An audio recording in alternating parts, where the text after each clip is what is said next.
Sabi ng anak ko, patay na raw ako. Nakita ko siyang nagtotoast sa handaan nila habang ako, humihinga pa, 15 kanto lang ang layo. Nang gabing iyon, nagbihis ako na parang a-attend sa burol, pero hindi sa akin. At nang buksan nila ang pinto at makita nila akong nakatayo doon, nalaman nilang may multo. Kung dinurog ng kwentong ito ang puso mo, mag-subscribe. Dito, nagbabahagi kami ng mga kwento na posibleng iyo. Sabihin mo sa amin kung saan ka nanonood. Ang pangalan ko ay Andres Valderrama. 75 anyos ako at nang araw na nalaman kong idineklara na akong patay ng sarili kong anak, nagkakape ako sa nag-iisang bar sa bayan na tumatanggap pa rin sa akin nang hindi ako tinitingnan na may awa. Bumukas ang pinto na may kalansing na kabisado ko na at si Camario ay pumasok na parang may tinatakasan. Hindi siya bumati, hindi man lang ako tiningnan sa mata, naglakad lang siya diretso sa mesa ko. Bumagsak sa upuan sa harap ko at inilapag ang cellphone sa kahoy na may mantsa ng kape. Nanginginig ang kamay niya. Andres, sabi niya, at kakaiba ang tunog ng boses niya. Parang may nakabara sa lalamunan niya. Andres, hindi ko alam kung dapat ko ba itong ipakita sa iyo. Napatigil ako habang ang tasa ko ay nasa kalagitnaan na papunta sa bibig ko. Nakatingin sa kanya. Naghihintay. Sa labas, naririnig ang ingay ng traffic ng hapon, pero sa loob ng bar na iyon, may malapit ng mabasag. Ipakita mo, sabi ko, kahit na alam ng isang bahagi ng sarili ko na ayoko nang makita. Itinulak ni Camario ang cellphone sa akin nang walang sinasabing iba. Maliwanag ang screen, isang litrato. Ang anak kong si Marlon sa gitna, nakangiti ng ngiting hindi niya kailanman ibinigay sa akin. May hawak na baso ng alak na nakataas sa langit. Sa paligid niya, parang sa mga litrato sa magasin, nandoon ang buong pamilya. Si Cecilia na nakasuot ng asul na damit, si Crisanto na nakasuot ng puting polo, si Lorraine na nakayakap kay Marlon, ang mga apo kong halos hindi ko nakilala. At sa likod, nagbabantay, gaya ng dati, ang kapatid kong si Ofelia. Lahat masaya, lahat magkasama, lahat nagtotoast. Nadulas ang tasa sa kamay ko at natapon ang kape sa mesa. Pero hindi ako gumalaw. Hindi ko kaya. Binasa ko ang text sa ilalim ng litrato, 1 beses, 2 beses, 3. Sumasayaw ang mga letra sa harap ng mata ko. Nagtotoast para sa mga wala na sa atin. Ang matanda kong tatay, ang aking inspirasyon, ang lalaking nagturo sa akin ng lahat. Rest in peace, Papa. Napatitig ako sa mga salitang iyon na parang nakasulat sa ibang wika.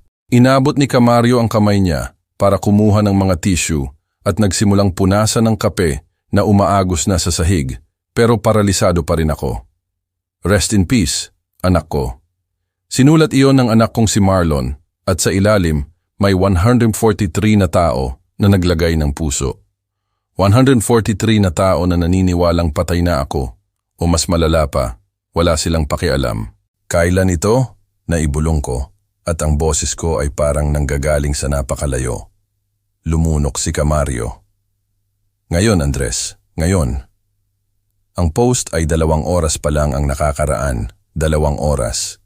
Habang ako ay nandito, nagkakape na matabang sa bar na ito na amoy mantika at lumang pangarap, ang pamilya ko ay nagtitipon, nagtutoast para sa aking pagkamatay. Hinawakan ko ang cellphone gamit ang 2 kamay para ilapit pa, para makita ng mas malinaw. At doon ko napansin, ang background ng litrato, ang sala. Ang sala na iyon, ang asul na kurtinang ako ang nagkabit, ang kaso ng Birhen ng Guadalupe na binili namin sa Quiapo ang bahay ko. Nandito sila sa bahay ko, ang bahay na pinagtabuyan nila sa akin 3 taon na ang nakakaraan na parang asong galisin. Andres, kalma, sabi ni Camario. Pero ang boses niya ay takot na takot. Hindi ako sumisigaw, hindi ako umiiyak, mas malala pa doon. Pakiramdam ko ay wala akong laman, parang may nagbukas ng dibdib ko at inalis ang lahat ng nasa loob. Alam mo kung ano ang pinakamasakit? Sabi ko, at ang boses ko ay lumabas na malamig, sobrang malamig. Nasa 15 kanto lang ako mula dyan. 15 kanto. Kaya kong maglakad papunta doon sa loob ng 20 minuto. At sila, hindi man lang nila tinanong kung humihinga pa ako. Hindi alam ni Camario ang sasabihin. Nanatili siyang nakaupo, naglalaro sa mga basang tissue, nakatingin sa pinto na parang gusto niyang tumakbo palabas. Pero hindi siya nangangahas na iwan ako. Tinitigan ko ulit ang litrato. 48 taon si Marlon sa larawan na iyon. 48 taon na tinulungan kong itayo araw-araw, sakripisyo-sakripisyo. Binuhat ko siya sa balikat ko noong 5 taong gulang siya at napilay ang bukong-bukong niya sa parke. Binayaran ko ang una niyang bisikleta gamit ang dagdag na tip sa talyer. Nagpuyat ako buong gabi noong nagkapulmonya siya sa edad na 12. Nagdadasal sa lahat ng santo na kilala ko.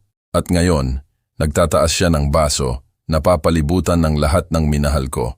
Ipinagdiriwang na wala na ako, na isa lang akong magandang alaala, na ilalagay sa isang post sa Facebook, isang bagay na sigurado, isang bagay na patay, isang bagay na hindi nakakagulo. Gusto mo bang ihatid kita? Tanong ni Camario ng mahina. Tiningnan ko siya na parang nagsasalita siya ng Chinese. Ihatid ako saan? Sa bahay, Andres, sa handaan. Baka kung magpakita ka. Tumigil siya dahil walang sino man sa amin ang ganoon ka-inosente. Alam kong eksakto kung ano ang mangyayari kung magpapakita ako. Hiya, hindi pagkakaunawaan, tingin ng awa. Si Marlon na magsasabi, "Pa, porma lang iyon, huwag mong seryosohin." Na para bang ang pagdeklara sa akin na patay ay isang katanggap-tanggap na metapora. Na para bang normal na burahin mo ang sarili mong ama sa buhay at pagkatapos ay mag-toast para sa kanya na parang isang lumang muwebles na itinapon mo pero iningatan mo ang magagandang alaala. Hindi ko ibibigay sa kanila ang kasiyahang iyon. Hindi pa. Tumayo ako sa mesa at tumayo rin si Camario, kinakabahan. Andres, anong gagawin mo? Hindi ako sumagot. Nag-iwan ako ng P10 sa ibabaw ng mesa. Mas malaki pa sa presyo ng kape dahil alam kong baka hindi na ako makabalik pa sa bar na yon. Lumabas ako sa kalsada at ang sikat ng araw ng 5:00 ng hapon ay tumama sa mukha ko na parang sampal. Naglakad ako ng 6 na kanto papunta sa kwarto ko. Nararamdaman kung paano ako pinupuno ng galit sa baga ko, sa tiyan ko, sa nakakuyom kong kamao. Hindi ito ang mainit na galit na nagpapasyaw sa iyo. Ito ay ang isa pa, ang malamig, ang nagpapaisip sa iyo ng may nakamamatay na kalinawan, ang nagsasabi sa iyo kung ano ang eksaktong kailangan mong gawin. Umakyat ako sa kahoy na hagdanan na kumakalansing sa 2 at 5 baitang. Isinaksak ko ang susi sa kalawangin na kandado at pumasok sa kwarto ko. 3 metro por 4. Isang kama na lumulubog sa kaliwang bahagi, isang aparador na binili ko sa ukay-ukay, isang bintana na nakaharap sa pader ng ladrilyo ng katabing gusali. Ito ang natitira sa 75 taon ng buhay ko, at sila ay nasa bahay ko, sa sala ko, umiinom ng alak ko, nagtotoast para sa aking pagkawala. Nanatili akong nakatayo sa gitna ng kwarto, humihinga sa ilong ko, nararamdaman kung paano lumalakas ang tibok ng puso ko, at pagkatapos, nakita ko iyon. Ang aparador at sa loob, nakasabit sa pagitan ng 2 lumang polo, ang itim na trahe, ang trahe na hindi ko hinawakan mula ng araw na iyon. Dahan-dahan kong binuksan ang aparador na parang nagbubukas ng kabaong.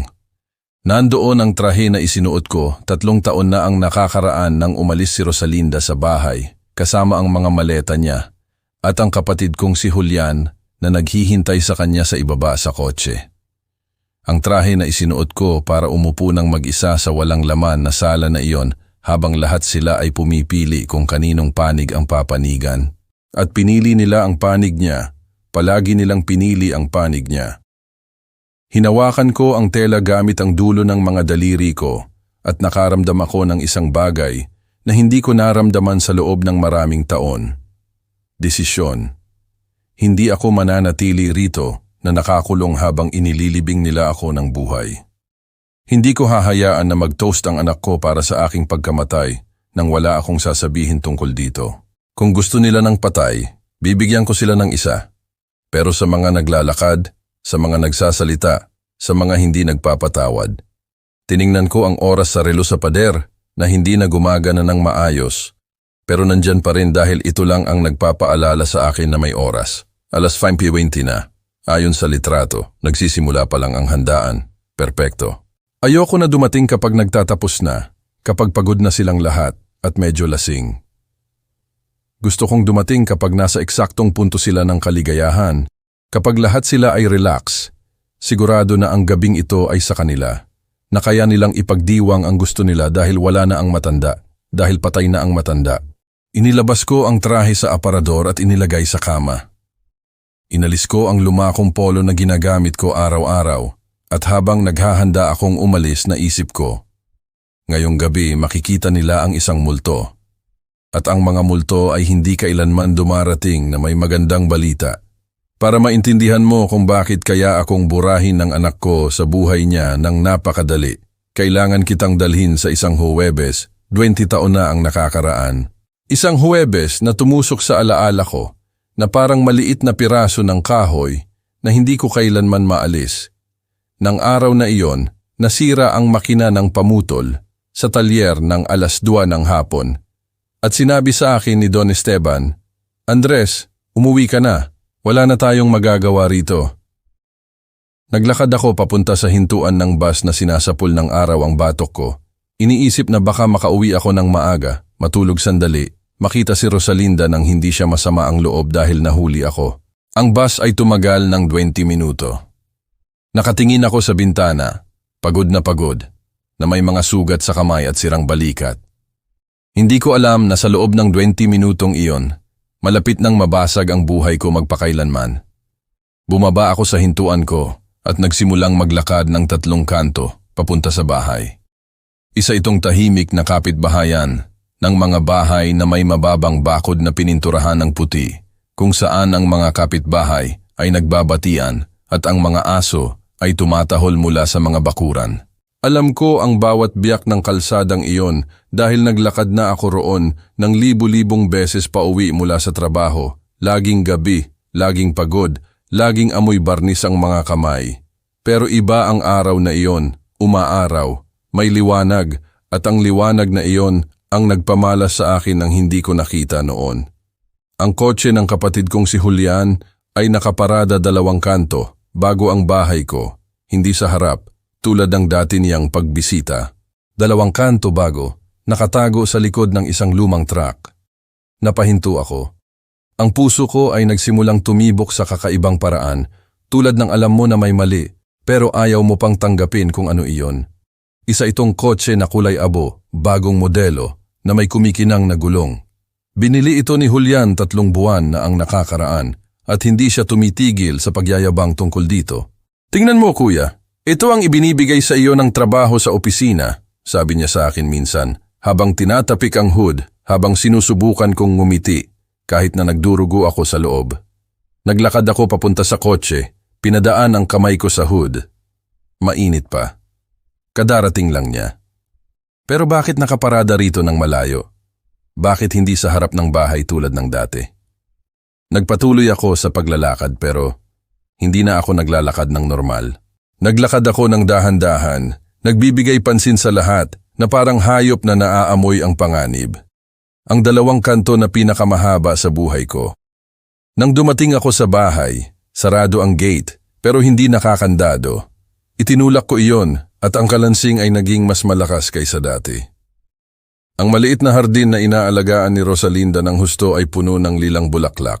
Sarado ang pinto sa harap, mukhang normal ang lahat, sobrang normal. Dahan-dahan kong kinuha ang mga susi, sinusubukang huwag mag-ingay kahit na hindi ko alam kung bakit. Isinaksak ko ang susi sa kandado, pinihit ko. Ang klik ng pestilyo ay umalingaw-ngaw sa mga tainga ko. Binuksan ko. At sa loob, ang lahat ay tahimik. Isang kakaibang katahimikan. Hindi ang katahimikan ng isang walang laman na bahay. Ang katahimikan ng isang bahay na nagpipigil ng hininga. 2 hakbang akong pumasok at isinara ko ang pinto sa likod ko nang walang ingay. Walang laman ang sala, madilim ang kusina, patay ang TV. Rosalinda. Karaniwan sa oras na iyon, nasa kusina siya, naghahanda ng hapunan o nanonood ng teleserye niya. Pero walang tao. Tiningnan ko ang hagdanan na umaakyat sa 2 palapag sa mga kwarto at pagkatapos narinig ko iyon. Isang tawa ng babae, ang tawa ni Rosalinda. Pero hindi iyon ang tawa na ginagamit niya sa akin, ang maikli at pilit na tawa. Iba iyon, mas malambot, mas masaya. Nagkabuhol ang tiyan ko. Nagsimula akong umakyat sa hagdanan, baitang-baitang, nakahawak sa kahoy na baranda, na ako mismo ang naglilinang at nagbarnis 10 taon na ang nakakaraan. Bawat baitang ay kumakalansing at nagdadasal ako na sana'y hindi kumalansing, pero kumalansing silang lahat. Pangalawang baitang, kalansing. Panglimang baitang, kalansing. Pangpitong baitang, kalansing. At habang umaakyat ako, nagsimula akong maalala ang mga bagay na nakita ko, pero hindi ko gustong makita. Si Rosalinda na nagpapabango sa isang martes. Si Rosalinda na humuhuni ng mga kanta na hindi ko alam. Si Rosalinda na nagsasabing, "Huwag ngayon, Andres." Masakit ang ulo ko sa tuwing susubukan kong hawakan siya. Pero masaya siya, nagniningning kapag bumibisita si Julian. "Imahinasyon mo lang iyan," sabi ko sa sarili ko. Kapatid mo iyan, hindi niya kailanman gagawin iyan." Umabot ako sa itaas, madilim ang pasilyo. Ang pinto ng kwarto na pinagsasaluhan namin ni Rosalinda ay sarado. Pero may liwanag na nakikita sa ilalim at may mga boses na naririnig, 2 boses. Ang isa ay kay Rosalinda, ang isa ay kay Julian. Naparalisa ako 2 metro mula sa pinto. Nararamdaman kung paano nanlamig ang buong katawan ko. Ayoko nang lumapit pa, ayoko nang makinig. Kung hindi ako makikinig, kung aalis ako sa sandaling iyon, kaya ko pa ring magpanggap na hindi ko alam. Kaya ko pa ring maging si Andres noon, ang nagtatrabaho ng parang kalabaw at naniniwala sa pamilya niya. Pero hindi sumunod ang mga binti ko. Nagpatuloy sila sa paglalakad, hakbang-hakbang, hanggang sa tumayo ako sa tabi ng pinto. "Kailangan mo siyang sabihan," iyon ang boses ni Julian, garalgal, pagod. "Hindi ko kaya," sagot ni Rosalinda. "Paano ko sasabihin sa kanya? Kapatid mo siya." Nagtawanan silang 2. Nagtawanan. Isang mahinang tawa, malapit, ng mga taong nagbabahagi ng isang lihim. "Balang araw, malalaman din niya," sabi ni Julian. "Tingnan mo si Marlon. May mata ko siya, may kamay ko siya. Nakikita ng lahat maliban sa kanya." Naputol ang hininga ko. Marlon. Si Marlon, ang panganay kong anak, ang binuhat ko nang ipanganak siya, ang tinuruan kong magbisikleta, ang sinabihan ko, "Lagi akong nandito para sa'yo." Si Marlon. May mata si Julian, si Marlon, at hindi ko iyon kailanman napansin, o napansin ko, pero hindi ko gustong makita. Hindi ko gustong makita ang anuman.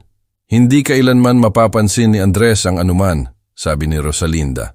At sa boses niya, may mas malala pa kaysa sa galit, may paghamak, awa. Huli siyang dumating, amoy barnis, nakakatulog sa upuan. Hindi man lang niya ako tinitingnan, hindi man lang niya tinatanong kung kumusta ako. Pagkatapos, sabi ni Julian, nagkaroon ng katahimikan. Hindi ko pa siya kayang iwan. Maliit pa ang mga bata. Kailangan ko ang bahay. Kailangan ko ng oras. Gaano katagal? Hindi ko alam. May taon, 10, kung ano ang kailangan. Samantala, walang makakaalam. Walang kailangang malaman. At doon, nakatayo sa madilim na pasilyo na iyon, na dinudurog ang puso ko sa loob ng dibdib ko, naintindihan ko ang lahat. Hindi ito bago. Hindi ito isang pagkakamali sa isang gabi. Ito ay isang paralel na buhay. Taon ng kasinungalingan. Taon ng pagtawa niya sa akin kasama ang kapatid ko habang nagtatrabaho ako ng parang hayop para ibigay sa kanila ang lahat. Mayroon akong 2 pagpipilian. Buksan ang pinto na yon o bumaba sa hagdanan at umalis doon.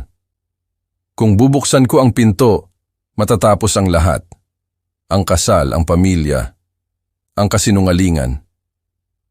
Pero matatapos din ang pag-asa ko. At mayroon pa rin akong pag-asa. Kahit na hindi ko alam kung saan, na baka mali ang narinig ko, na baka anak ko talaga si Marlon, na baka mahal ako ni Rosalinda kahit konti lang. Kaya ginawa ko ang palagi kong ginagawa, ang pinakaduwag. Tahimik akong bumaba sa hagdanan, umalis sa bahay ng walang ingay, isinara ko ang gate ng dahan-dahan, at umalis ako para maglakad. Naglakad ako sa loob ng 2 oras ng walang direksyon. Umiiyak na parang isang tanga sa mga kalsada na hindi ko alam hanggang sa gumabi. Nang bumalik ako sa bahay ng 8:00, nasa kusina si Rosalinda, naghahanda ng hapunan na parang walang nangyari. "Maaga kang dumating ngayon," sabi niya sa akin. At ang boses niya ay normal, perpekto. Wala si Julian. Ang mga bata ay gumagawa ng takdang aralin sa mga kwarto nila. Normal ang lahat, sobrang normal. Umupo ako sa mesa at kumain ng walang sinasabi. At nang gabing iyon, nakahiga sa tabi ni Rosalinda sa kama na hindi na namin nakatingin sa kisame. Tinanong ko ang sarili ko kung gaano pa katagal ako magpapanggap. Lumabas na kaya ko pang magpatuloy ng 3 taon pa. 3 taon na nilulunok ang katotohanang iyon. 3 taon na namamatay habang nabubuhay hanggang sa nagdesisyon sila na hindi na nila ako kailangan at pinatalsik nila ako na parang ako ang problema, na parang ako ang traidor. At ngayon, 20 taon na ang nakakaraan, narito ako, nagbibihis ng trahe para pumunta at ipaalala sa kanila na ang mga patay ay may alaala rin. 3 taon pagkatapos ng Huwebes na iyon kung saan narinig ko ang aking kamatayan sa likod ng isang pinto, nagdesisyon si Rosalinda na hindi na niya kailangang magpanggap. Isa itong Biyernes ng Marso, 3:00 ng hapon, na may araw na parang nang iinis sa akin na pumapasok sa lahat ng bintana. Nakaupo ako sa sofa sa sala, ang kape na sofa na binili ko gamit ang una kong sweldo sa talyer, at naririnig ko kung paano niya hinihila ang mga maleta sa itaas na palapag. Bawat kalabog sa sahig ay parang martilyo sa dibdib ko. Boom, boom, boom. Si Cecilia ay nasa kusina, mahinang umiiyak, pero hindi dahil sa akin. Si Marlon ay parang nagpapabalik-balik, tumutulong sa kanya na ibaba ang mga gamit, at ako nakatingin lang sa pader, nagtatanong sa sarili ko kung kailan ako naging muebles na madaling itapon.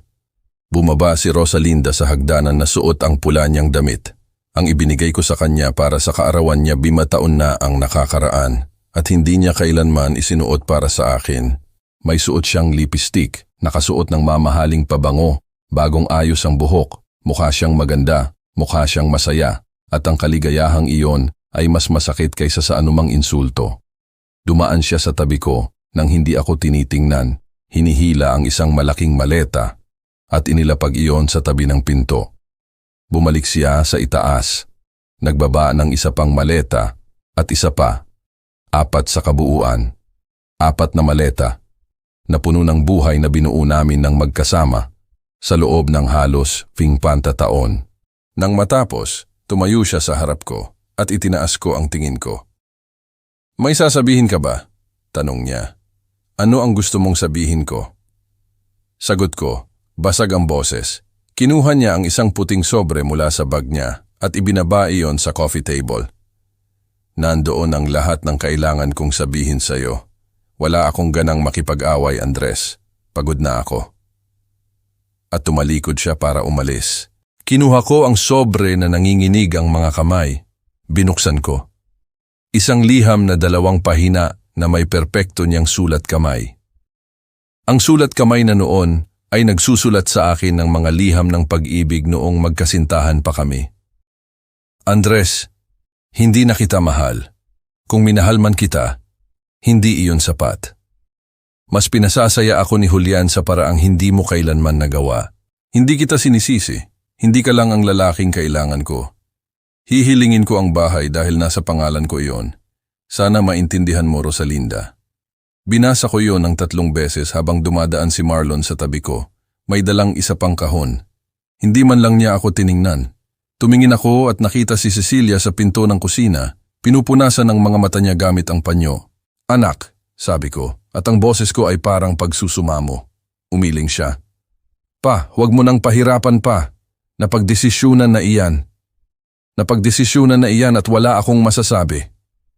Tumigil si Marlon sa gitna ng sala na may kahon sa kamay niya at tiningnan ako gamit ang mga matang ngayon ay alam kong kay Julian. "Pa, kailangan mong maging makatotohanan. Deserve ni Mama na sumaya. Maraming taon kanyang tiniis. Napanganga ako. Tiniis niya ako. Siya, nagtrabaho ako ng parang aso para ibigay sa kanila ang lahat. Lahat ng mayroon sila ay dahil sa akin. Bumuntong hininga si Marlon na parang ako ay isang bata na mapili. Oo, nagtrabaho ka, pero hindi ka kailanman present. Hindi mo kailanman ibinigay sa amin ang kailangan namin. Gusto kong tumayo. Gusto kong isigaw sa kanya na kasinungalingan ang lahat, na hindi man lang siya anak ko, na alam ko ang lahat, ang lahat. Pero nanatili akong tahimik dahil kung sasabihin ko iyon, kung ilalabas ko ang bombang iyon, hindi lang magiging kasinungalingan ang huling 50 taon ng buhay ko, magiging ganap na panlalait iyon. Kaya nilunok ko ang mga salita tulad ng palagi kong paglunok sa lahat, at bumalik akong umupo. Nagpatuloy si Cecilia sa pag-iyak ng tahimik. Anong sasabihin ng mga kapitbahay? Bulong niya. Nakakahiya, Diyos ko, nakakahiya. Hindi siya umiiyak para sa akin. Umiiyak siya para sa nasirang imahe ng pamilya, para sa tsismis na kakalat sa kapitbahayan. Hindi ako mahalaga sa pag-iyak niya, hindi ako naging mahalaga. Pagkatapos, pumasok ang kapatid kong si Ofelia, ang tiyahin ng mga anak ko, ang kapatid na nangako sa akin nung bata pa kami na palagi siyang nasa panig ko. Pumasok siya na parang sarili niyang bahay, gamit ang paraan niya ng paglalakad na palagi niyang taglay, na parang may utang sa kanya ang mundo. Tumayo siya sa harap ko na nakakrus ang mga braso. Andres, sabi niya, at sa boses niya, may lamig na nagpayelo sa dugo ko. Andres, matagal mo na siyang nawala. Si Rosalinda ay ina-opisyal lang ang totoo. Hayaan mo na siya. Hayaan mo siyang sumaya. Tiningnan ko siya nang hindi makapaniwala. Alam mo, hindi siya sumagot, pero ang maliit na ngiti na kumawala sa kanya ay nagsabi sa akin ng lahat. Siyempre alam niya, alam ng lahat. Ako lang ang tanga na nagpapanggap na hindi nakikita, ang nag-iisa na nagtatrabaho habang nagtatayo sila ng isa pang pamilya sa likod ko. Sa labas narinig ang busina ng kotse. Si Julian, ang kapatid ko, nakaparada sa harap ng bahay ko, hindi nagtatago, naghihintay na lumabas si Rosalinda dala ang mga maleta. Kinuha ni Marlon ang 2 maleta. Kinuha ni Cecilia ang isa pa. Si Ofelia ay nauna para buksan ang pinto para sa kanila at ako, nanatili akong nakaupo sa sofa ko. Nakikita ko kung paano nag-oorganisa ang pamilya ko para ilabas ang babaeng naging asawa ko sa loob ng 50 taon. Dumaan si Rosalinda sa harap ko sa huling pagkakataon. Tumigil siya. Paalam, Andres. Yun lang yon. Paalam. Na parang nagpapaalam kami pagkatapos ng isang kape, hindi pagkatapos ng isang buong buhay. Gusto kong sabihin ang isang bagay. Gusto kong magmakaawa. Gusto kong insultuhin siya, pero isang bulong lang ang lumabas. Paalam, at umalis siya. Sumara ang pinto at naging tahimik ang bahay. Isang makapal na katahimikan na masakit. Si Marlon at Cecilia ay nanatili sa akin. Si Ofelia rin. Silang tatlo ay nakatingin sa akin na parang naghihintay na sumabog ako, na sumigaw, na sirain ang isang bagay. Pero pagod lang ako, sobrang pagod. At si Crisanto? Tanong ko. Kinagat ni Cecilia ang labi niya. Siya, ayaw niyang pumunta pa, sabi niya. Masakit masyado ito para sa kanya. Si Crisanto, ang bunso kong anak, ang palaging sensitibo, ang umiiyak kapag nanonood ng pelikula.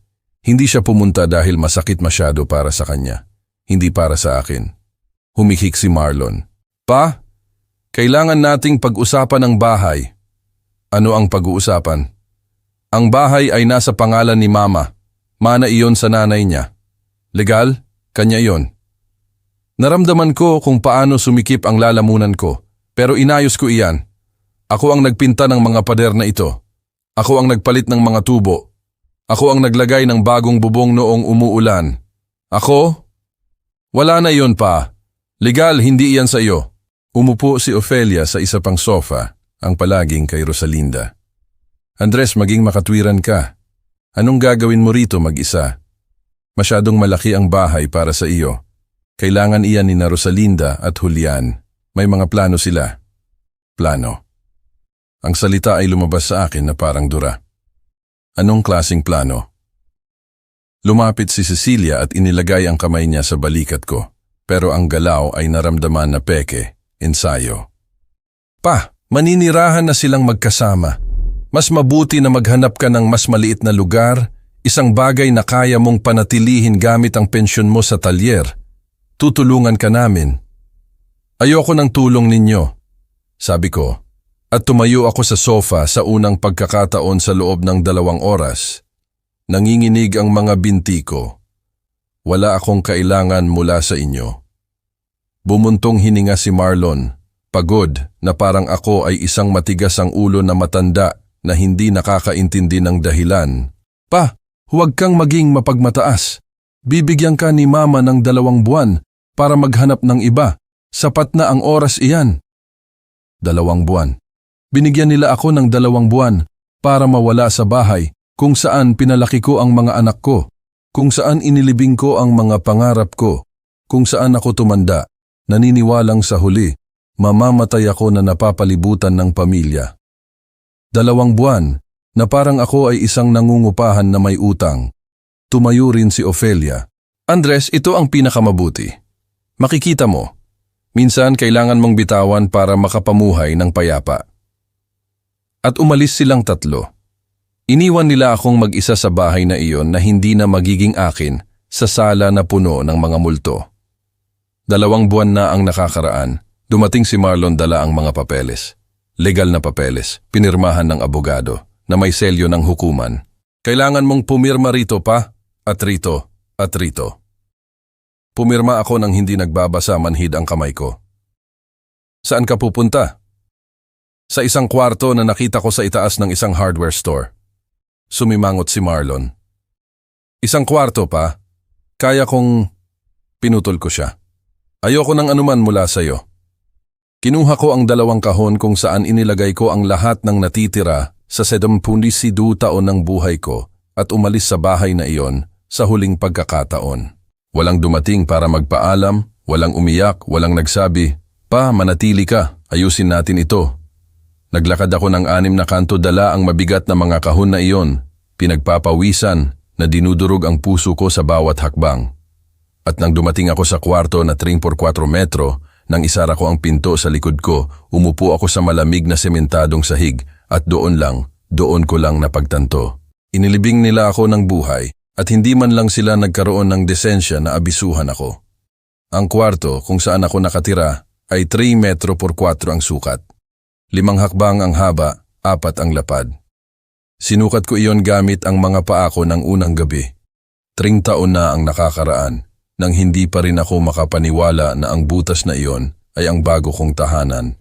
Ang bintana ay nakaharap sa isang pader ng ladrilyo na napakalapit na kung iuunat ko ang kamay ko, mahahawakan ko iyon. Walang langit, walang liwanag, tanging kulay abong ladrilyo at isang mantsa ng dampi sa kisame na parang mapa ng lahat ng lugar na hindi ko kailanman mapupuntahan. Ang kama ay lumulubog, ang aparador ay hindi sumasara, ang banyo ay nasa pasilyo at pinagsasaluhan ko sa 3 tao na nagpapababa ng tingin kapag nakikita ako. Ganyan ako nabubuhay, 3x4. Na parang isang patayong libingan kung saan ako inilibing nang hindi muna ako pinapatay.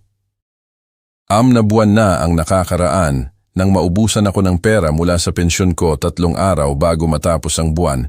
Bumaba ako para manghiram kay Don Jacinto, 500 lang para sa pagkain. Tumayo ako sa harap ng counter ng hardware store na parang isang pulubi. Pinagpapawisan ang kamay ko, nilulunok ang pagmamataas ko. Don Jacinto, pasensya na sa abala. Pero pwede ba akong manghiram ng 500 hanggang sa sumuweldo ako? Tiningnan niya ako ng may awa na kilala ko na. Binuksan niya ang cash register, kumuha ng 500 at ibinigay sa akin. Pero pagkatapos ay idinagdag niya, "Don Andres, hindi mo na kailangang ibalik iyan. Regalo iyan." Isang regalo. Na parang ako ay isang mahirap na hindi kayang bayaran ng utang niya. "Hindi, Don Jacinto. Ibabalik ko iyan kapag sumuweldo ako." "Bahala ka, Don Andres." Pero sa boses niya, may mas malala pa kaysa sa awa. May pagpapaubaya. Ang pagpapaubaya ng makita ang isang tao na naging pulubi. Umakyat ako sa hagdanan na ang 500 ay nasusunog sa bulsa ko at hindi ko kailanman ibinalik sa kanya iyon dahil nahihiya akong bumaba. Nahihiya akong makita niya ulit ako. Si Camario lang ang bumibisita sa akin. Pumupunta siya tuwing 2 linggo. Kinakatok ang pinto na may katok na nakikilala ko na at umuupo sa nag-iisang upuan na mayroon ako habang ako ay nananatili sa kama. Pinag-uusapan namin ang wala, ang panahon, ang presyo, kung gaano kasama ang bansa. Hindi namin kailanman pinag-uusapan ang pamilya ko, hindi niya kailanman binabanggit si Marlon, si Cecilia, si Crisanto. Hanggang ngayon, na dumating siya dala ang litratong iyon. Minsan, nagdala siya ng isang bote ng murang tequila at ininom namin iyon ng magkasama ng walang baso, diretso mula sa bote, na parang dalawang matanda na wala nang mawawala pa. Nang gabing iyon, sinabi niya sa akin, "Andres, hindi mo deserve ito." At sumagot ako, "Baka oo. Baka napaka-invisible ko kaya mas madaling maniwala na patay na ako." Umalis siya nang walang sinasabing iba. At ako, nanatili akong nakatingin sa kisame. Ang mapa ng dampi na iyon, nagtatanong sa sarili ko kung kailan ako tumigil sa pag-iral. Minsan, nakikita ko si Cecilia sa kalsada. Hindi maiiwasan. Hindi ganoon kalaki ang bayan at nakatira siya penukanto lang mula rito. Ang unang pagkakataon ay sa palengke, mga 1 taon na ang nakakaraan. Bumibili ako ng kamatis at siya ay nasa katabing pwesto kasama ang 2 niyang anak, ang mga apo ko, mga bata na lumaki nang hindi ako kilala. Itinaas ko ang kamay ko para batiin siya. "Cecilia," sabi ko, nakita niya ako. Alam kong nakita niya ako dahil nagtagpo ang mga mata namin sa loob ng 1 segundo. Pero pagkatapos ay hinawakan niya ang mga bata sa kamay at mabilis na naglakad papunta sa kabilang panig, na parang ako ay isang lasing na nakakagulo, na parang ako ay isang hindi kilalang tao na mapanganib. Mula noon, nakita ko siya ng 4 na beses pa at sa 4 na beses na iyon, iniiwasan niya ang tingin. Ang huling pagkakataon, tumawid pa siya sa kalsada para lang hindi dumaan malapit sa akin at hindi ko na sinubukan pang batiin siya. Kung ang kwentong ito ay umaabot sa puso mo, mag-iwan ka ng komento na nagsasabi sa akin kung saan mo kami pinakikinggan. Minsan, ang pag-alam na mayroon pang nakikinig sa kabilang panig ay nagpaparamdam sa akin na hindi ako ganoon ka-invisible. Nagpaparamdam sa akin na baka mahalaga pa rin ang boses ko, kahit na para lang sa isang hindi kilalang tao na hindi ko kailanman makikilala. Huwag kang umalis nang hindi nag-iiwan ng komento. Kailangan kong malaman na hindi ako nagsasalita ng mag-isa. Umalis si Crisanto papuntang Cebu 1 buwan pagkatapos lumipat ni Rosalinda kay Julian. Hindi niya kailanman sinabi ang paalam sa akin. Hindi niya kailanman ako tinawagan para ipaliwanag ang anuman na wala lang siya. Sinabi sa akin ni Cecilia minsan bago niya ako sinimulang iwasan na maganda ang buhay ni Crisanto doon. Bagong trabaho, nobya, sariling apartment. Sobrang busy siya pa, hindi ito personal.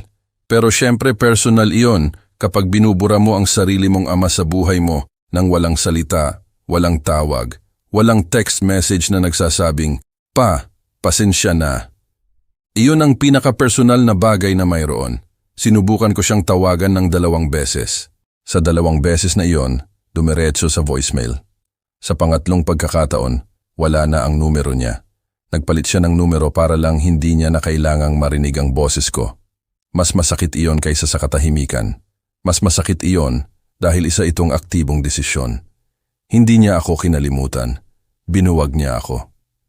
At si Marlon, nagpo-post si Marlon sa Facebook. Alam ko dahil minsan, ipinakita sa akin ni Don Jacinto ang profile niya nang hindi ko hinihiling. "Tingnan mo, Don Andres, ang anak mo," sabi niya. Iniisip na matutuwa ako. Isa itong litrato ni Marlon sa opisina niya na may malaking mesa at bintana sa likod na nagpapakita ng lungsod. Bagong proyekto sa kumpanya. Salamat sa Diyos at sa pamilya ko na palaging sumusuporta sa akin.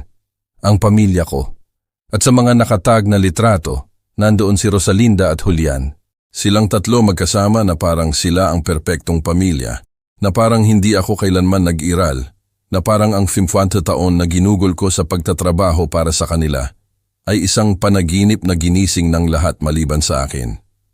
Ibinigay ko pabalik ang cellphone kay Don Jacinto. "Huwag mo na akong pakitaan pa," sabi ko. "Ayoko nang malaman, pero kasinungalingan yon. Siyempre gusto kong malaman. Gusto kong malaman kung binanggit ba nila ako kailanman Kung sinabi ba nila kailanman, na-miss ko ang tatay ko. Hindi nila kailanman sinabi iyon. Isang gabi ng taglamig, mga 6 na buwan na ang nakakaraan, may kumatok sa pinto ng kwarto. 10:00 na ng gabi, nakahiga na ako. Nakatakip ng 2 kumot na mayroon ako dahil pumapasok ang lamig sa lahat ng dako. Sino yan? Sigaw ko. Don Andres, ako ito si Lorraine. Si Lorraine, ang asawa ni Marlon. Mabilis akong tumayo, isinuot ko ang pantalon ko, binuksan ko ang pinto. Nandoon siya, namumula ang mata, may dalang plastic bag. Pasensya na po na dumating ako ng napakagabi. Nagdala ako ng pagkain. Nagluto ako ng pochero at naisip ko po kayo. Nanatili kaming nakatingin sa isa't isa sa malamig at makipot na pasilyo. Pumasok ka, sabi ko. Kahit na wala ng ibang mauupuan, kundi ang kama.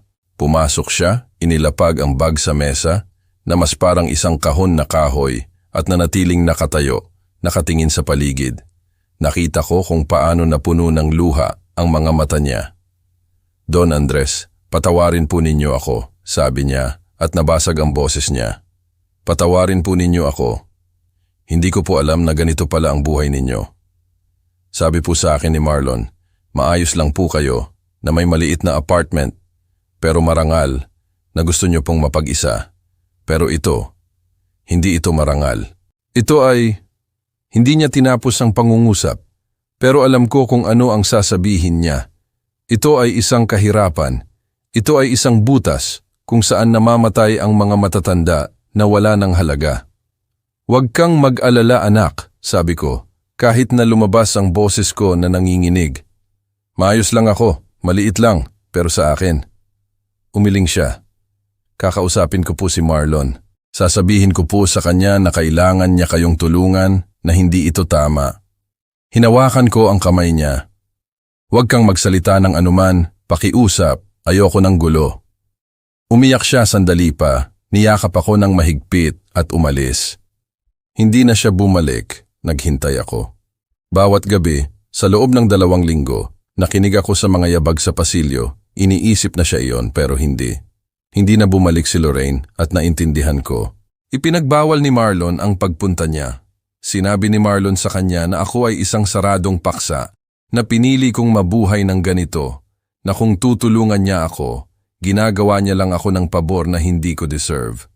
O baka napagtanto lang ni Lorraine na ang pagbisita sa akin ay nangangahulugang pagkontra sa asawa niya, sa bago niyang pamilya, sa komportable niyang buhay, at pumili siya tulad ng pagpili ng lahat. At ako nanatili akong mag-isa, kumakain ng pochero na iniwan niya sa loob ng 3 araw hanggang sa masira iyon at kinailangan kong itapon, pero hindi ko itinapon ang plastic bag. Nasa akin pa rin iyon. Iyon lang ang nag-iisang bagay na ibinigay sa akin ng sinuman sa loob ng 3 taon. Umalis si Camario sa bar at nanatili akong nakaupo doon na hawak pa rin ang cellphone, nakatingin sa litrato hanggang sa namatay mag-isa ang screen. Hindi ko alam kung gaano katagal ang lumipas, baka 10 minuto, baka 1 oras. Nang sa wakas ay tumayo ako at bumalik sa kwarto, papalubog na ang araw. Dahan-dahan akong umakyat sa hagdanan, pumasok, isinara ang pinto at humiga sa kama nang hindi man lang inalis ang mga sapatos ko. Tiningnan ko ang kisame, ang mantsa ng dampi na iyon na hugis mapa. At sa unang pagkakataon sa loob ng 3 taon, hindi ako nalungkot, nagalit ako. Hindi ito ang galit na sumasabog at mabilis na nasusunog. Ito ay ang isa pa, ang malamig, ang naglalagay sa buto at hindi umaalis kailanman. Nanatili akong nakahiga doon, hindi gumagalaw. Nararamdaman kung paano ako pinupuno ng galit na iyon, sentimetro por sentimetro. At habang lumalabas ang dilim sa labas, habang namamatay ang mga ilaw ng hardware store at tumahimik ang gusali, naisip ko, bukas pupunta ako. Bukas makikita nila ako. Hindi ko alam kung paano, hindi ko alam kung ano ang sasabihin ko, pero alam kong hindi ako mananatiling tahimik. Hindi. Sa pagkakataong ito. Bumalik si Camario sa kwarto ng gabing iyon, 2 oras pagkatapos ipakita sa akin ang litrato. Malakas siyang kumatok sa pinto, hindi gamit ang mahina niyang katok.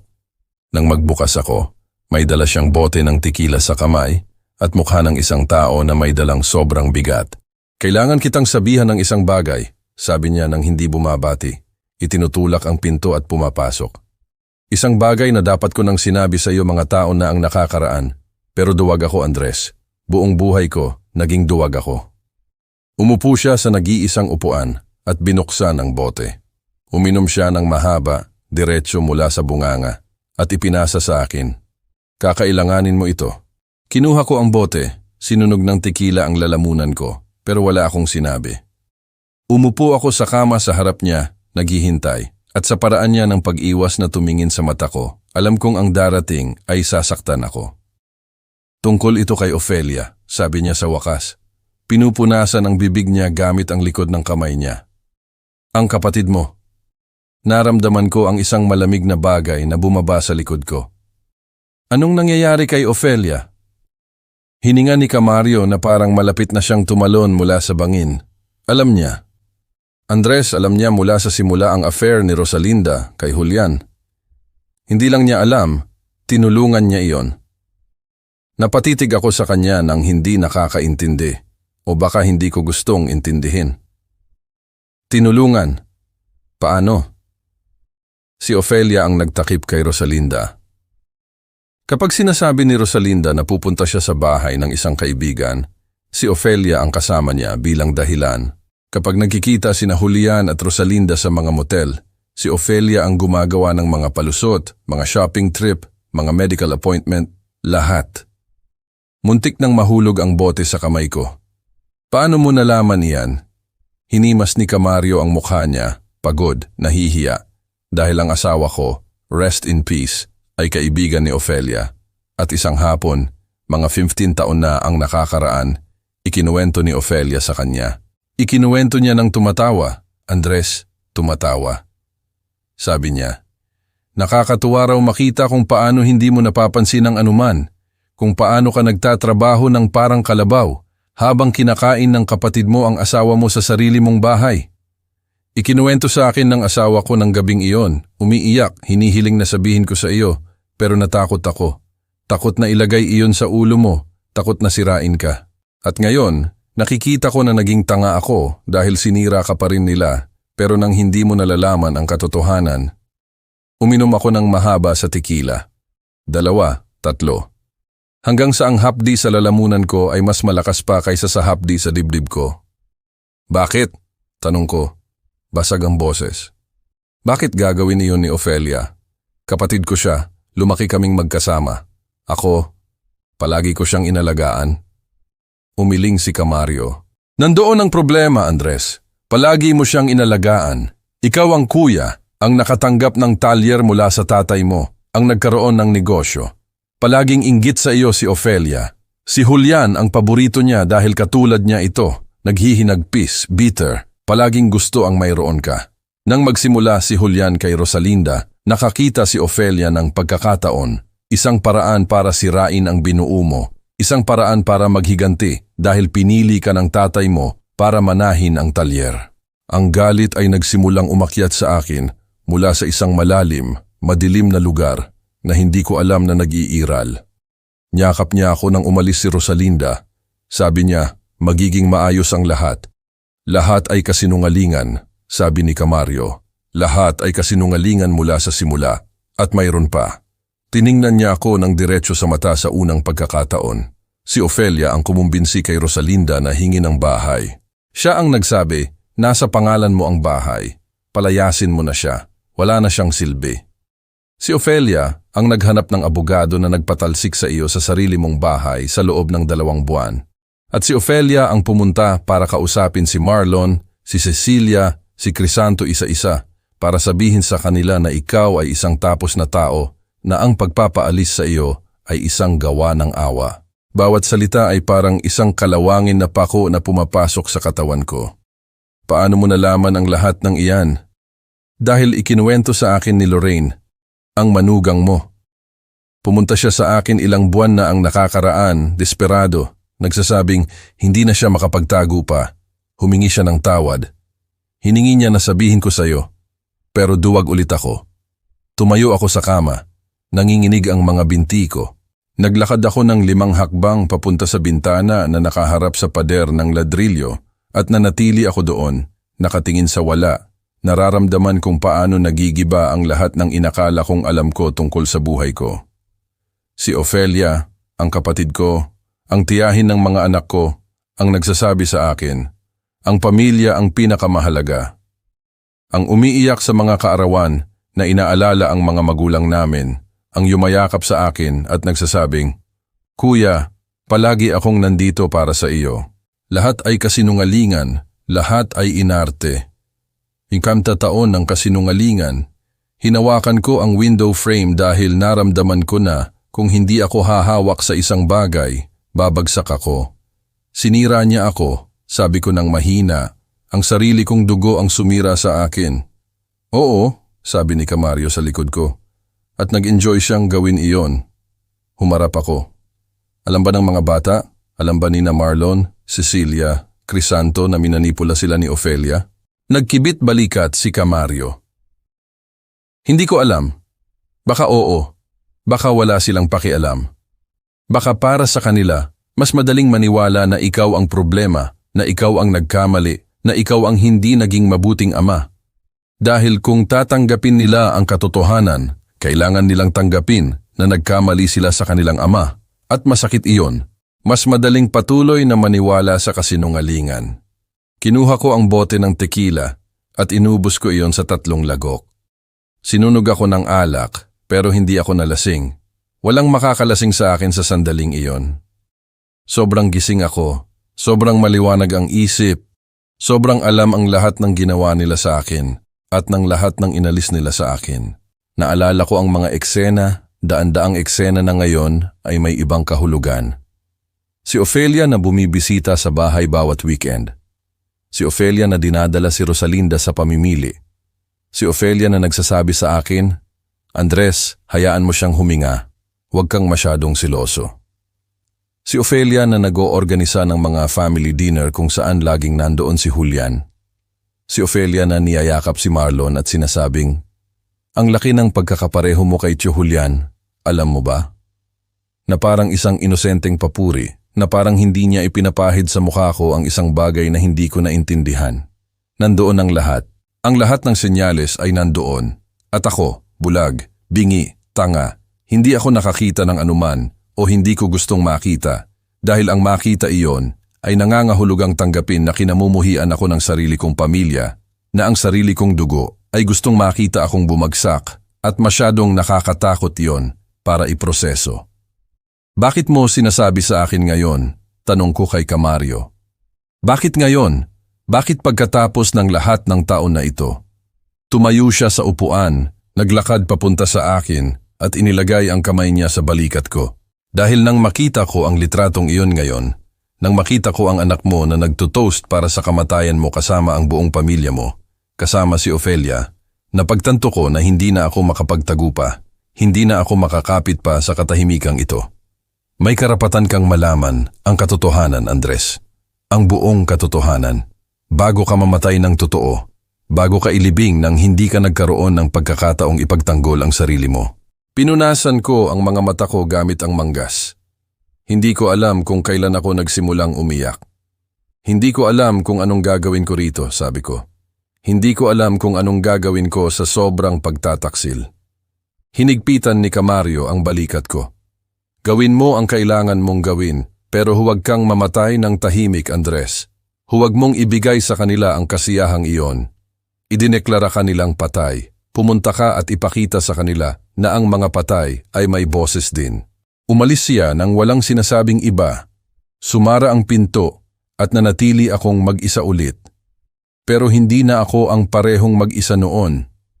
Ako ay isang mag-isa na puno ng galit, ng mga katotohanan na nagsusunog sa loob ko, ng mga pangalan na ngayon ay may ibang kahulugan.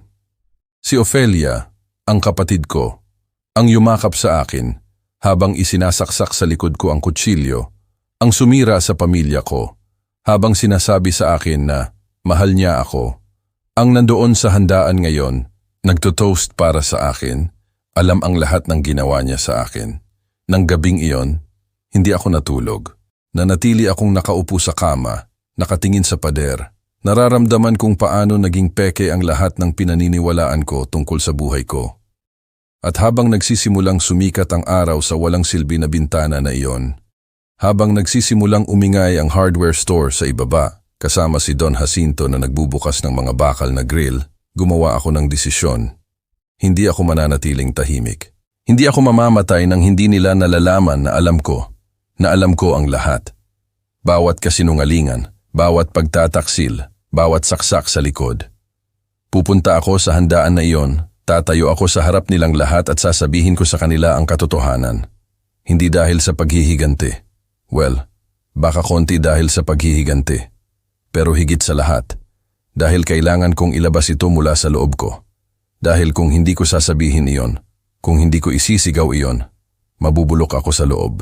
At sila, ninakawan nila ako ng lahat, pero hindi nila kukunin ang boses ko. Iyon, hindi, iyon kailanman. Hindi umalis si Camario nang tuluyan ng gabing iyon. Narinig ko siyang bumababa sa hagdanan, pero pagkatapos ng pamaminuto, umakyat siya ulit. Kumatok siya sa pinto ulit, mas mahina sa pagkakataong ito na parang natatakot sa gagawin niya. Nagbukas ako ng walang sinasabi. Nandoon siya, nakatayo, gulo ang mukha, nanginginig ang mga kamay. "Mayroon pa ba?" sabi niya. Basag ang boses. "Isang bagay na kung hindi ko sasabihin sa iyo ngayong gabi, hindi ko na kailanman sasabihin. At napapagod na ako sa pagiging kasabwat ng sobrang katahimikan. Naramdaman ko ang lamig sa tiyan ko. Ano pa ba ang mayroon?" Pumasok si Camario, isinara ang pinto sa likod niya at sumandal sa pader dahil parang hindi kaya ng mga binti niya. "Tungkol ito kay Marlon, ang anak mo. Well, baka hindi siya ang anak mo." Huminto ang mundo, huminto ang puso ko, huminto ang hangin. "Anong sabi mo?" Pumikit si Camario na parang hindi niya ako kayang tingnan habang sinasabi ang darating. "Mga 10 taon na ang nakakaraan. Nasa burol ako ng nanay ni Ofelia. Hindi ka pumunta. Naalala mo? May sakit ka ng trangkaso. Pumunta ako para magbigay galang dahil kilala ko ang ginang at sa isang sandali, pumunta ako sa banyo. May gumagamit ng banyo. Kaya naghintay ako sa pasilyo at mula doon, mula sa kusina, narinig ko ang mga boses. Si Rosalinda at Ofelia. Mahina silang nag-uusap pero nasa kabilang panig lang ako ng pinto. At narinig ko sila ng malinaw. Andres, malinaw. Hinimas niya ang mukha niya. Sabi ni Rosalinda, "Minsan, nakakaramdam ako ng guilt. Hindi kay Andres si Marlon, kay Julian. Pareho ang mata nila, pareho ang paraan ng paglalakad, lahat pareho. Hindi mo ba kailanman napansin?" Naramdaman ko na parang nasa ilalim ako ng tubig. Ang lahat ay parang malayo, gulo. "Hindi," sabi ko. Kahit na hindi ko alam kung sinabi ko yon ng malakas o inisip ko lang. Hindi iyan totoo." Iminulat ni Camario ang mga mata niya at tiningnan ako ng may habag na mas masakit pa kaysa sa anumang suntok. Gusto ko ring maniwala na mali ang narinig ko. Pero pagkatapos, tumawa si Ofelia at sinabi, "Siyempre napansin ko. Napansin nating lahat maliban sa tanga na si Andres. Pero mas mabuti iyon. Hayaan siyang magpatuloy na isiping anak niya iyon. Mas madali." At nagpatuloy silang mag-usap tungkol sa ibang bagay na parang walang nangyari, na parang hindi pa nila sinisira ang buhay ng isang tao na wala roon para ipagtanggol ang sarili. Sumuko ang mga binti ko at umupo ako sa sahig, doon mismo, nakasandal sa malamig na pader. Lumuhod si Camario sa harap ko. "Patawarin mo ako, Andres. Patawarin mo ako dahil hindi ko sinabi sa iyo noon." Nagsimulang magtrabaho ang ulo ko ng mag-isa. Gumagawa ng mga kalkulasyon na ayaw kong gawin. 48 taon si Marlon, ipinanganak 7 buwan, pagkatapos naming ikasal. Sabi sa akin ni Rosalinda na premature siya, na kaya siya ipinanganak ng mas maaga. Naniwala ako sa kanya, naniwala ako sa lahat, pero 7 buwan. Kung kay Julian si Marlon, nangangahulugan iyon na buntis na si Rosalinda nang ikasal kami, na ikinasal siya sa akin. Alam niyang hindi sa akin ang anak, na ginamit niya ako bilang panakip, bilang tanga na magpapalaki sa anak ng kapatid ko. At ako, binuhat ko siya noong sanggol pa siya. Nagpalit ako ng diapers, nagpuyat ako kasama siya kapag umiiyak siya. Tinuruan ko siyang maglakad magbisikleta, maging lalaki. 48 taon na nagpapalaki sa anak ng trader ko. 48 taon na naging tanga sa kwento. Cellphone ko, sabi ko, basag ang boses. Pahiram ng cellphone mo. Ipinasa sa akin ni Camario nang hindi nagtatanong. Nanginginig ang mga kamay, naghanap ako ng mga lumang litrato, ang mga itinatago mo kahit masakit. Nakahanap ako ng isa ni Marlon noong 25 taong gulang siya. Inilapit ko sa mukha ko. Ang mga mata, Diyos ko, ang mga mata. Kay Julian ang mga mata, eksaktong pareho. Ang hugis almendras, ang kulay dark brown, ang mahabang pilik mata. Naghanap ako ng isa pang litrato. Si Marlon sa edad na 30. Ang parehong ngiti ni Julian, ang parehong dimple, ang parehong hugis ng panga. Paanong hindi ko nakita? Paano ako gumugol ng 40 taon na nakatingin sa taong iyon at hindi ko kailanman napansin na nakatingin ako sa kapatid ko? Dahil hindi ko gustong makita. Dahil ang makita iyon ay nangangahulugang tanggapin na ang buong buhay ko ay isang kasinungalingan at mas gusto ko ang kasinungalingan. Mas gusto ko ang pandaraya. Mas gusto kong maging tanga. Alam ba ni Marlon? Tanong ko. Nakatingin pa rin sa mga litrato. Nagkibit balikat si Camario. Hindi ko alam, Andres. Pero kung alam ni na Ofelia at Rosalinda, at syempre alam ni Julian, mahirap paniwalaan na hindi napansin ni Marlon. Tingnan mo siya, 48 taong gulang na siya, hindi na siya bata. Kailangang napansin niya na wala siyang pagkakapareho sa iyo. Mas masakit iyon kaysa sa lahat dahil totoo iyon. Hindi kailanman nagkaroon ng pagkakapareho sa akin si Marlon, hindi sa pisikal o sa ugali. Siya ay kalkulado, ambisyoso, malamig, tulad ni Julian. Ako ay masipag, tahimik, tapat, tulad ng isang tanga. Bakit? Tanong ko, nakatingin sa kisame. Bakit siya nagpakasal sa akin kung buntis na siya sa kanya? Bakit hindi siya umalis kasama si Julian mula sa simula? Bumuntong hininga si Camario dahil nag-aaral pa si Julian. Wala siyang pera. May talyer ka, may kita ka. Ikaw ang responsableng kuya. Ginamit niya ako, sabi ko, at ang mga salita ay lumabas na parang lason. Ginamit niya ako para panatilihin siya habang nakikipagtalik sa kapatid ko. Ginamit niya ako para palakihin ang anak ng kapatid ko. Ginamit niya ako sa loob ng 50 taon at pagkatapos ay itinapon niya ako na parang basura. Walang sinabi si Camario dahil walang dapat sabihin. Ito ang katotohanan. Raw, nakakatakot, nakakapangwasak, pero katotohanan. Nanatili akong nakaupo sa sahig sa loob ng gaano katagal. Umupo si Camario sa tabi ko. Hindi kami nagsalita, nandoon lang kami, dalawang sirang matanda sa isang miserable na kwarto, nagpuproseso ng mga pagtataksil na masyadong malaki para maintindihan. Nagsimulang umulan sa labas. Ang tunog ng mga patak laban sa bintana ang tanging naririnig, bukod sa mabigat kong paghinga. Galit, iyon ang nararamdaman ko, hindi kalungkutan. Wala nang natitirang kalungkutan sa akin, galit lang. Alam nilang lahat, sabi ko sa wakas. Alam ni Rosalinda, alam ni Julian, alam ni Ofelia, malamang alam ni Marlon.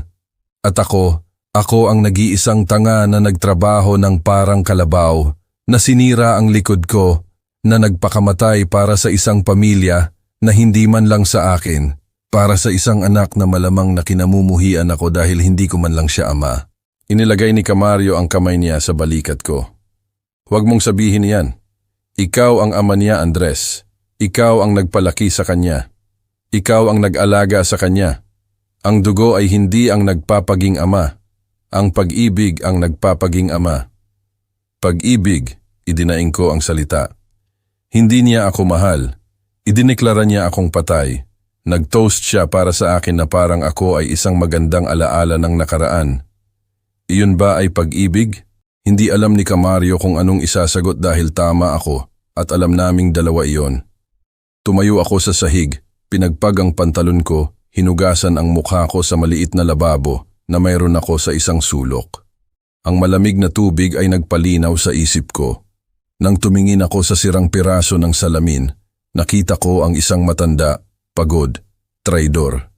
Pero nakita ko rin ang isang bagong bagay sa mata ko, isang bagay na hindi ko nakita sa loob ng maraming taon. Determinasyon, galit, kapangyarihan. Pupunta ako sa handaan na iyon, sabi ko, nakatingin sa refleksyon ko. Tumayo rin si Camario. Andres, pag-isipan mo itong mabuti. Kung pupunta ka at sasabihin mo sa kanila ang lahat ng ito, wala nang balikan. Magiging digmaan iyan. Humarap ako para tingnan siya. Wala nang balikan. Idineklara nila akong patay. Nag-toast sila para sa akin. Binura nila ako. Ngayon turn ko na. Turn ko na para sabihin sa kanila na alam ng patay ang lahat, na narinig ng patay ang lahat, at na hindi mamamatay ang patay ng tahimik. Dahan-dahang tumango si Camario. Gusto mo bang samahan kita? Hindi. Kailangan ko itong gawin ng mag-isa. Kinuha ko ang itim na trahe mula sa aparador, inilagay sa kama. Naintindihan ni Camario na oras na para umalis. Naglakad siya papunta sa pinto. Binuksan niya iyon, tumigil. Andres, isang huling bagay. Huwag kang pumunta dahil sa paghihigante. Pumunta ka para sa hustisya. Pumunta ka para sa dignidad. Pumunta ka para mabawi ang boses mo. Pero huwag mong hayaan na kainin ka ng galit. Dahil kung hahayaan mong kainin ka, panalo pa rin sila. Nanalo na sila, sabi ko sa kanya. Kinuha nila ang lahat sa akin, pero hindi nila kukunin ang katotohanan ko. Iyon lang ang natitira sa akin. Umalis siya, at nanatili akong mag-isa kasama ang itim kong trahe, kasama ang aking lason na mga katotohanan, kasama ang aking 41 taon ng huwad na pagiging ama. Nagbihis ako ng dahan-dahan na parang naghahanda ako para sa isang labanan dahil iyon, isang huling labanan. Habang isinusuot ko ang luma kong sapatos, naisip ko si Marlon, ang bata na binuhat ko sa balikat ko, ang binatilyo na binigyan ko ng payo, ang lalaki na nagbura sa akin sa buhay niya. Alam ba niya ang katotohanan? Alam ba niya na hindi ako ang biological na ama niya? May pakialam ba siya? At kung alam niya, nagbibigay katwiran ba iyon sa kalupitan niya? Nagbibigay katwiran ba iyon sa pagdeklara sa akin na patay? Hindi. Walang nagbibigay katwiran doon. Kahit na hindi ako ang ama niya sa dugo, ako ang ama niya sa buhay. Inalagaan ko siya, minahal ko siya, at siya, itinapon niya ako na parang wala akong kahulugan. Pero ngayong gabi, kapag tumawid ako sa pinto na iyon, kapag tumayo ako sa harap nilang lahat sa handaan na iyon, kapag binuksan ko ang bibig ko at inilabas ang lahat ng katotohanan na itinago ko sa loob ng maraming taon, mauunawaan niya ang isang bagay, na ang mga patay ay maaari ring bumalik, at kapag bumalik sila, nagdadala sila ng mga katotohanan na walang gustong marinig. Tiningnan ko ang relo. 8:30 ng gabi, oras na para mabuhay muli. Pagkatapos umalis ni Camario ng gabing iyon, nanatili akong nakaupo sa kama hanggang sa sumikat ang araw. Hindi ako natulog, hindi ko kaya. Sa tuwing ipipikit ko ang mata ko, nakikita ko ang mukha ni Marlon na nagtotoast, ang ngiti ni Ofelia, ang mata ni Julian, na pareho ng mata ng anak ko na hindi ko anak. Ang mga katotohanan na sinabi sa akin ni Camario ay umiikot sa ulo ko na parang matatalim na kutsilyo. 6:00 ng umaga, bumangon ako, isinuot ang parehong damit ng nakaraang araw at lumabas para maglakad. Naglakad ako sa loob ng maraming oras ng walang direksyon sa mga kalsada na hindi ko alam, nakatingin sa mga tao na hindi tumitingin sa akin. Ako ay invisible, isang multo. At baka tama sila. Baka patay na ako. Pero ang mga patay ay hindi nakakaramdam ng galit na ito. Ang mga patay ay hindi nasusunog sa loob tulad ng pagsunog ko. Bumalik ako sa kwarto ng tanghali. Nag-iwan si Camario ng plato ng pagkain sa pinto, pero hindi ko hinawakan. Sumara ang tiyan ko. Isa lang ang kaya kong isipin, ang handaan. Ngayong gabi, 8:00 ayon sa post. 12:00 na. May 8 oras pa ako para magdesisyon kung pupunta ako o hindi. 8 oras para magdesisyon kung mananatili ba akong tahimik na patay na gusto nila o kung mabubuhay akong muli para sabihin ang katotohanan ko. Umupo ako sa kama at kinuha ang sirang cellphone. na halos hindi gumagana. Hinanap ko ang litrato ulit. Nandoon silang lahat, masaya, magkasama, nang wala ako. At habang tinitingnan ko ang larawan na iyon, may isang bagay sa loob ko na tumigas. Naging bato. Hindi na iyon sakit, iyon ay desisyon. Malamig, kalkulado, nakamamatay. Pupunta ako, pero hindi ako pupunta para magmakaawa. Pupunta ako para maningil. Ginugol ko ang natitirang bahagi ng araw sa paghahanda. Hindi pisikal, kundi mental. Binalik-aralan ko ang bawat kasinungalingan, bawat pagtataksil, bawat pagpapahiya. Inayos ko ang mga ito sa ulo ko na parang mga bala na ipuputok ko isa-isa. Si Ofelia na nagtatakip sa affair. Si Rosalinda na buntis kay Julian nang ikasal sa akin. Si Marlon na may mata ng kapatid ko. Ang 3 taon na nakatira sa butas na ito habang nakatira sila sa bahay ko. Ang toast, ang lintik na toast na iyon. 5:00 na ng hapon, nang magsimulang lumubog ang araw, tumayo ako sa harap ng aparador. Binuksan ko yon ng dahan-dahan na parang nagbubukas ng kabaong at nandoon ang itim na trahe. Ang isinuot ko 3 taon na ang nakakaraan nang umalis si Rosalinda. Ang araw na inilibing ko ang dating buhay ko. Ngayon, isusuot ko yon para ilibing ang sa kanila. Kinuha ko ang trahe at inilagay sa kama ng maingat. Lukot ang tela, amoy kulob, pero marangal pa rin. Inalog ko iyon, inalis ko ang alikabok, hinanap ko ang lumang plantsa na ipinahiram sa akin ni Don Jacinto. Ilang buwan na ang nakakaraan at hindi ko kailanman ibinalik. Isinaksak ko at naghintay na uminit. Habang naghihintay, inalis ko ang marumi kong damit at nanatili akong nakabrief sa harap ng sirang salamin. Nakita ko ang sarili ko. Talagang nakita ko.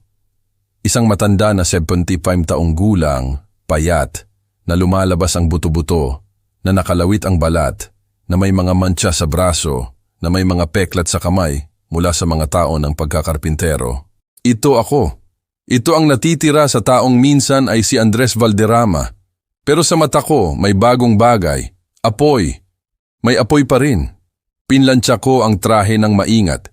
Ipinadaan ang plantsa sa bawat lukot na parang isang seremonya. Umakyat ang usok at kasabay nito, umakyat ang mga alaala. Ako na nagbibihis ng trahe na ito sa harap ng isa pang salamin sa isa pang buhay nang naniniwala pa ako na babalik si Rosalinda. Nang naniniwala pa ako na ipagtatanggol ako ng mga anak ko. Napaka-inosente ko, napakatanga, pero hindi na ako ang taong iyon. Natapos akong magplantsa at isinabit ko ang trahe sa isang sabitan. Hinanap ko ang itim na sapatos sa ilalim ng aparador. Puno sila ng alikabok, walang kintab, gasgas ang sole. Pinunasan ko sila ng basang-basahan. Nilagyan ko sila ng itim na shoe polish na nakita ko sa isang lumang lata. Kinuskus ko hanggang sa kumintab sila ng kaunti. Hindi masyado, pero sapat na. Sapat na para walang makapagsabi na dumating ako na parang isang pulubi. Dumating ako na parang isang tao, na parang ang may-ari ng bahay na iyon. Naligo ako sa pinagsasaluhang banyo sa pasilyo.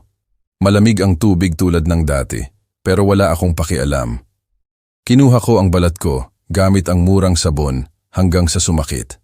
Hinugasan ko ang buhok ko, nanatili ako sa ilalim ng ice-cold na tubig hanggang sa namumula na ang mga daliri ko. Nang lumabas ako, pinunasan ko ang sarili ko gamit ang magaspang na tuwalya at bumalik sa kwarto na nakabalot doon. Hinanap ko ang disposable na pang-ahit. May talim pa. Nag-ahit ako sa harap ng sirang salamin, dahan-dahan, maingat na hindi masugatan ang sarili ko. Ang balbas na 2 linggo ay nahulog sa lababo. Nang matapos ako, pinadaan ko ang kamay ko sa mukha ko. Malambot, malinis. Sinuklay ko ang puti kong buhok paatras gamit ang tubig. Tiningnan ko ang sarili ko sa salamin at halos hindi ko makilala ang sarili ko. Mukha akong 10 taong mas bata. Mukha akong buhay. 7:00 na ng gabi nang magsimula akong magbihis. Isinuot ko ang puting polo na pinlantsa ko. Nahirapan ako sa mga botones dahil nanginginig ang mga kamay ko. Hindi dahil sa takot, kundi dahil sa pag-asam. Isinuot ko ang pantalon ng trahe, ang sinturon, ang kumikinang na sapatos, ang blazer. Ibinutonis ko, inayos ko ang kwelyo, tiningnan ko ang sarili ko ng buo sa salamin at sa unang pagkakataon sa loob ng 3 taon, naramdaman ko na parang isang tao, na parang isang taong mahalaga, na parang isang taong may boses. Kinuha ko ang mga susi ng kwarto, pinatay ko ang ilaw at lumabas ako. Sa pasilyo nakasalubong ko ang kapitbahay sa katabing kwarto, isang babae na hindi kailanman nagsasalita sa akin. Sa pagkakataong ito, tumigil siya. Tiningnan niya ako mula ulo hanggang paa. Don Andres, mukha kayong maganda. A-attend ba kayo sa kasal? Hindi, sabi ko sa kanya. Pupunta ako sa burol.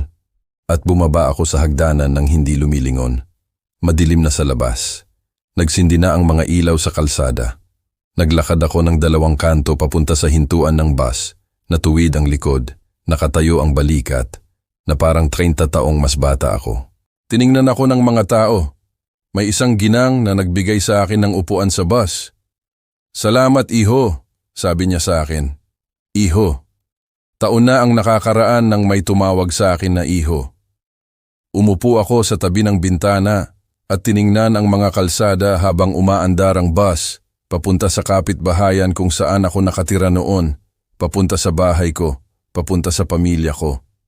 Ang biyahe ay tumagal ng 20 minuto, pero naramdaman na parang 20 segundo. Nang tumigil ang bus sa hintuan ko, nanatili akong nakaupo sandali pa. Huminga ako ng malalim ng 3 beses at tumayo ako. Bumaba ako sa bus, inilapag ang mga paa ko sa semento at nagsimulang maglakad.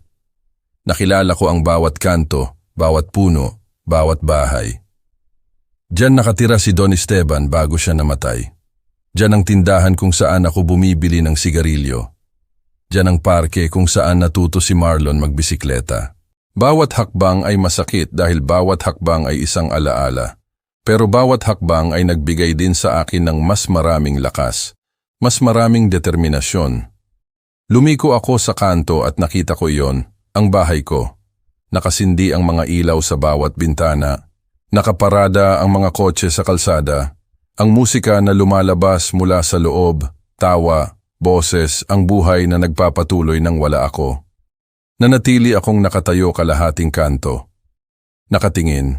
Mula sa labas, mukha itong perpekto, isang masayang pamilya na nagdiriwang. Walang sino man na makakakita sa kanila mula sa kalsada ang mag-iisip na sa loob ng bahay na iyon ay nakatira ang pinakamalaking kasinungalingan na nakilala ko. Pero alam ko, at sa loob ng ilang minuto, malalaman din ng lahat. Dahan-dahan akong naglakad papunta sa bahay. Bawat hakbang ay malakas ang tunog sa tainga ko, kahit na puno ng ingay ang kalsada. Dumaan ako sa tabi ng mga nakaparadang kotse. Isang bagong Toyota, isang Honda, isang truck. Lahat ay mamahaling kotse. Lahat ay sa mga taong nakakilala sa akin at ngayon ay nagpapanggap na hindi ako kailanman nag-iral. Umabot ako sa gate ng bahay ko. Ang parehong gate na pininturahan ko ng puti 10 taon na ang nakakaraan, bukas iyon. Itinulak ko at pumasok sa maliit na hardin. Wala na ang mga lilang bulaklak na inaalagaan ni Rosalinda ng husto. Ngayon, may maayos na lawn at ilang halaman na hindi ko nakikilala. Umabot ako sa pinto sa harap, ang kahoy na pinto na may frosted glass, ang parehong pinto na binabarnisan ko tuwing 2 taon. Mula sa loob, mas malakas ang musika, isang kanta na hindi ko alam, mga boses na nag-uusap, mga baso na nagbabanggaan. At pagkatapos, itinaas ko ang kamay ko, inilagay ko sa kahoy at pinindot ko ang doorbell. Ang tunog ng doorbell ay narinig sa loob. Bumaba ang musika, tumahimik ang mga boses. Narinig ko ang mga yabag na lumalapit, mabilis na mga yabag. May darating na magbubukas. Sobrang lakas ng tibok ng puso ko na inakala kong lalabas na iyon sa dibdib ko. Huminga ako ng malalim sa huling pagkakataon. Bumukas ang pinto at sa kabilang panig, may hawak na baso ng alak at mukha ng kaligayahan. Nandoon si Marlon, ang anak ko o ang anak na inakala kong akin. Nagtinginan kami. Lumalaki ang mata niya, muntik nang mahulog ang baso niya. Bumukas ang bibig niya, pero walang lumabas na tunog. Sa likod niya, sa sala, nakita ko ang mga anino ng lahat ng iba pa. Si Rosalinda, si Julian, si Cecilia, si Crisanto, si Ofelia, si Lorraine, ang mga apo, lahat ay natigilan, nakatingin sa pinto, nakatingin sa akin, sa patay, sa multo, sa inilibing ng buhay. At ako, nakatayo sa doorway ng sarili kong bahay, nasuot ang itim kong trahe at ang bago kong nahanap na dignidad, sinabi ko ng may malinaw at malamig na boses, "Magandang gabi, pumunta ako sa toast." Nanatiling paralisado si Marlon na ang baso ay nasa kalagitnaan sa pagitan ng kamay at bibig. Tiningnan niya ako na parang nakakakita ng isang patay at sa teknikal, iyon ako. Ako ang patay na inilibing niya ng hapon na iyon gamit ang toast niya. Pero ang mga patay ay hindi nagsusuot ng bagong plansa na itim na trahe. Ang mga patay ay hindi tumatayo ng tuwid na nakatayo ang balikat at ang mga mata ay puno ng apoy. Papa, utal niya, at ang boses niya ay parang boses ng isang batang takot. Sa likod niya, sa sala na dating sa akin, ang katahimikan ay sobrang kumpleto na kaya kong marinig ang pagtunaw ng yelo sa mga baso. Walang gumagalaw, walang humihinga, nakatingin lang sila sa akin. Lahat sila ay nakatingin sa akin na parang ako ay isang multo na kararating lang na tumawid sa pader. At baka ganun nga, baka ako ang multo ng kasalanan nila na nagkatotoo. Humakbang ako papasok nang hindi humihingi ng permiso. Umurong si Marlon ng kusa na parang sasaktan ko siya. Pero hindi ako pumunta para manakit. Pumunta ako para sa isang bagay na mas malala. Pumunta ako para sabihin ang katotohanan. Tumawid ako sa threshold ng pinto na iyon na tinawid ko ng libu-libong beses sa dating buhay ko. At malakas ang tunog ng sapatos ko laban sa kahoy na sahig. Ang sahig na ako mismo ang naglinang ng binili namin ng bahay. Humakbang ako ng isa pa at isa pa. Walang pumigil sa akin. Walang nagsabi, "Anong ginagawa mo rito?" Dahil alam nilang lahat kung bakit ako nandoon. Pumunta ako para maningil. Isinara ni Marlon ang pinto sa likod ko gamit ang automatikong galaw na parang mapipigilan niyan ang mangyayari. Pero wala nang posibleng pagpigil. Pumasok na ang bomba sa bahay, kailangan na lang na sumabog iyon. Dahan-dahan akong naglakad papunta sa sala. Bawat hakbang ay kalkulado, sinukat, na parang naglalakad ako papunta sa isang altar. At sa isang paraan, iyon ang altar ng aking sakripisyo. Pero sa pagkakataong ito, hindi ako ang isasakripisyo. Sa sala, nanatili silang lahat na natigilan sa kanilang posisyon. Nakaupo si Rosalinda sa malaking sofa, ang palaging sa kanya, kasama si Julian sa tabi niya. Ang kapatid ko, ang nagnakaw ng buhay ko habang nagtatrabaho ako ng parang kalabaw. Nang makita niya ako, namutla siya, humakbang siya paatras, kahit na nakaupo na siya. Dinala ni Rosalinda ang kamay niya sa dibdib niya na parang kinakapos siya ng hininga. Nakaeleganting damit siya, may alahas na hindi ko kailanman kayang bilhin para sa kanya. Mukha siyang maganda, mukha siyang masaya, mukha siyang may kasalanan. Nagtagpo ang mga tingin namin, at sa mata niya, nakita ko ang isang bagay na hindi ko kailanman nakita noon, takot. Sa kanan, nandoon si Cecilia kasama ang asawa niya, ang anak ko, ang umiiwas sa akin sa kalsada. Nakabukas ang bibig niya, at puno ng luha ang mata niya, pero hindi iyon luha ng kaligayahan, iyon ay luha ng kahihiyan ng pagiging natuklasan. Si Crisanto ay nasa kabilang dulo, ang anak na umalis papuntang Cebu at nagpalit ng numero para hindi marinig ang boses ko. Bumalik siya para sa toast, para ipagdiwang ang pagkamatay ko. Ngayon nakatingin siya sa akin nang hindi makapaniwala sa nakikita niya. At doon sa tabi ng bintana, sinusubukang maging invisible, nandoon si Ofelia, ang kapatid ko, ang arkitekto ng aking pagkawasak. Nang makita niya ako, pumikit siya na parang ang hindi pagtingin sa akin ay magpapawala sa akin. Pero hindi ako mawawala. Hindi, sa pagkakataong ito, makikita nila ako at maririnig nila ako.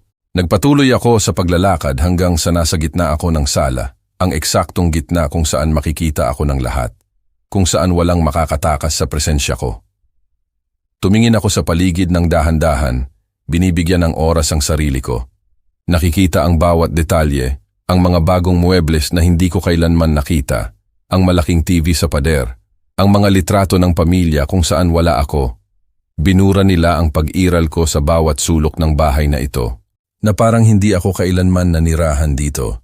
Na parang ang huling 50 taon ay isang panaginip na ginising ng lahat, maliban sa akin. Ang katahimikan ay kumalat na mabigat, nakakasakal. May lumunok at ang tunog ay narinig na parang kulog. Ang yelo sa isang baso ay gumalaw at tumunog na parang kampana. Si Lorraine, ang manugang ko, ang nag-iisang may tunay na luha sa mata. Bumulong, Don Andres. Pero walang sinabi ang iba. Humarap ako ng dahan-dahan para tingnan si Marlon na nakatayo pa rin sa tabi ng pinto na may baso sa kamay at gulo ang mukha. Nakita ko ang toast mo, sabi ko. At ang boses ko ay lumabas na mas malakas kaysa sa inaasahan ko, mas malinaw, mas matatag. Sobrang emosyonal, Marlon, sobrang damdamin, para sa mga wala na sa atin. Ang ganda ng linyang iyon, ang ganda ng paraan para ilibing ang isang tao nang hindi man lang kinukumpirma kung humihinga pa. Nagbukas ng bibig si Marlon para sabihin ang isang bagay, pero itinaas ko ang kamay ko. Hindi, wag muna. Hayaan mo muna akong matapos. Dahil ako, hindi tulad ninyo, hahayaan ko na ang mga tao ay matapos magsalita bago ko sila ilibing. May suminghot. Sa tingin ko si Cecilia iyon, pero wala akong pakialam. Nagpatuloy ako sa pagsasalita. Pumunta ako para sabihin sa iyo ang isang mahalagang bagay, anak. Isang bagay na baka hindi mo alam. Huminto ako. Tiningnan ko silang lahat at pagkatapos, sinabi ko, ang mga patay ay hindi nagsasalita, pero ang mga inilibing ng buhay ay nagsasalita. Ang linyang iyon ay bumagsak na parang isang bomba. Dinala ni Rosalinda ang mga kamay niya sa mukha niya. Tumayo si Julian sa sofa at naglakad papunta sa bintana.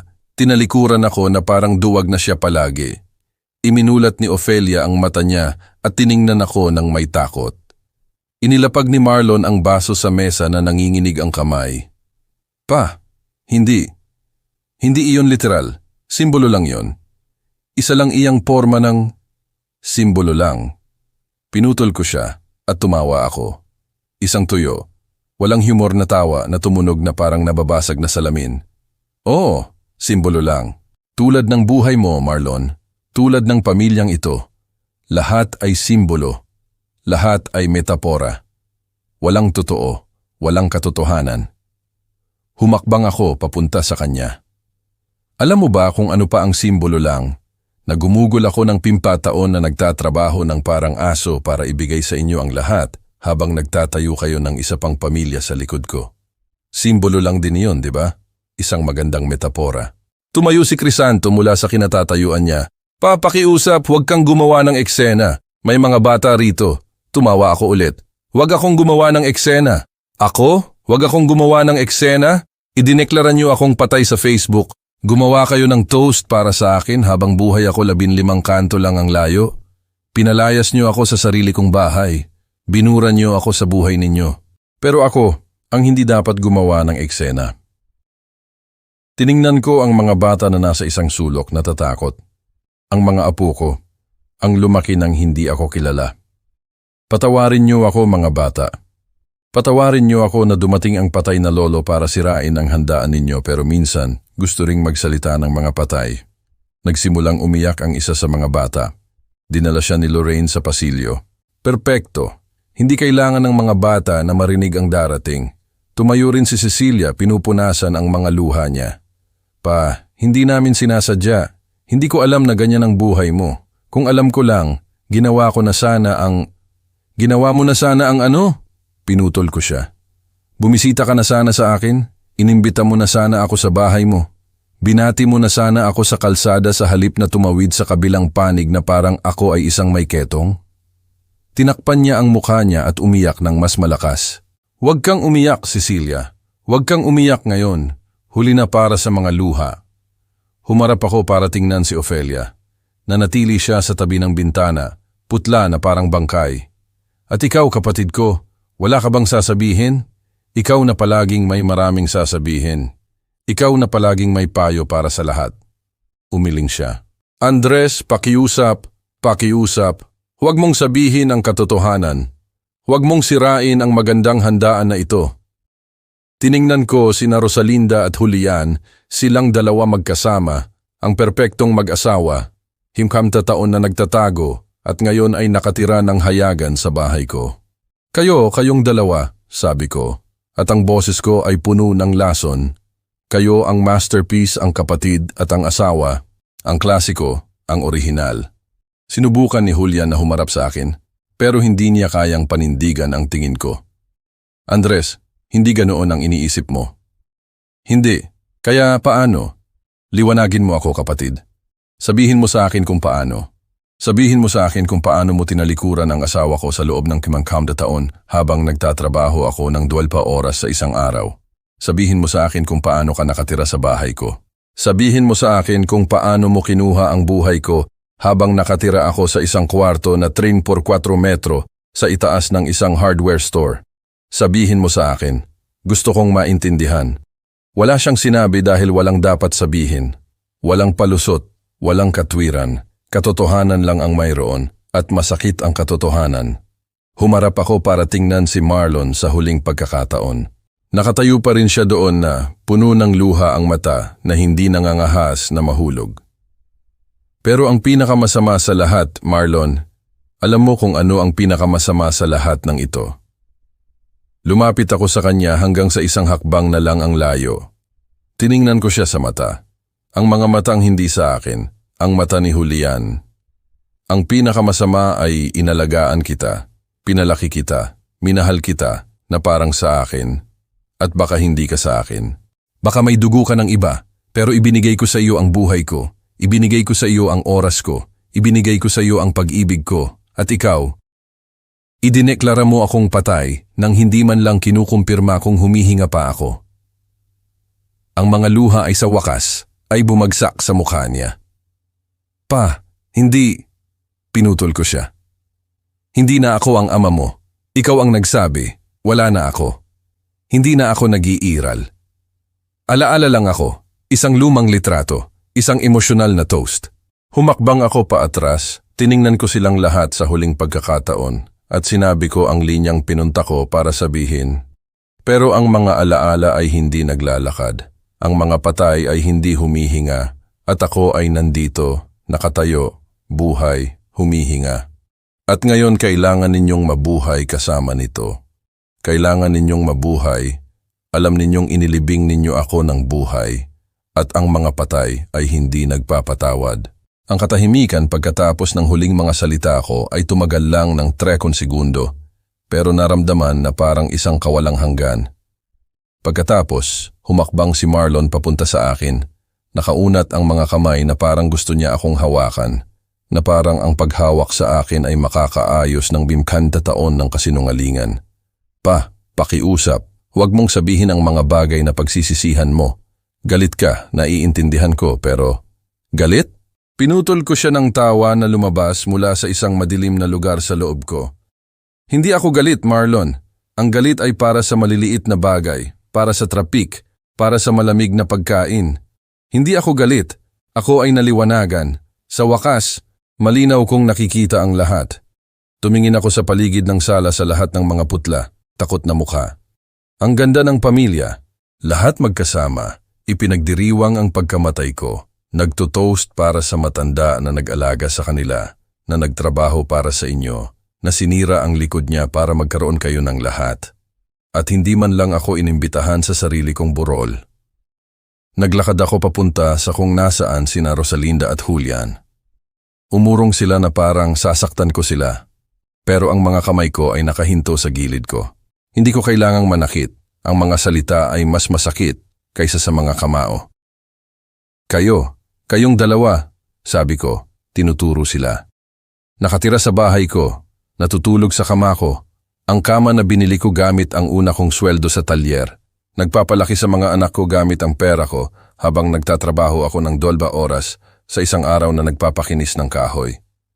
Sinubukan ni Julian na magsalita, pero itinaas ko ang boses ko. Well, hindi lahat sa akin, di ba? Hindi lahat ng anak na pinalaki ko ay sa akin. Tumayo si Rosalinda ng mabilis. Andres, wag. Wag ano, Rosalinda. Wag mong sabihin ang katotohanan.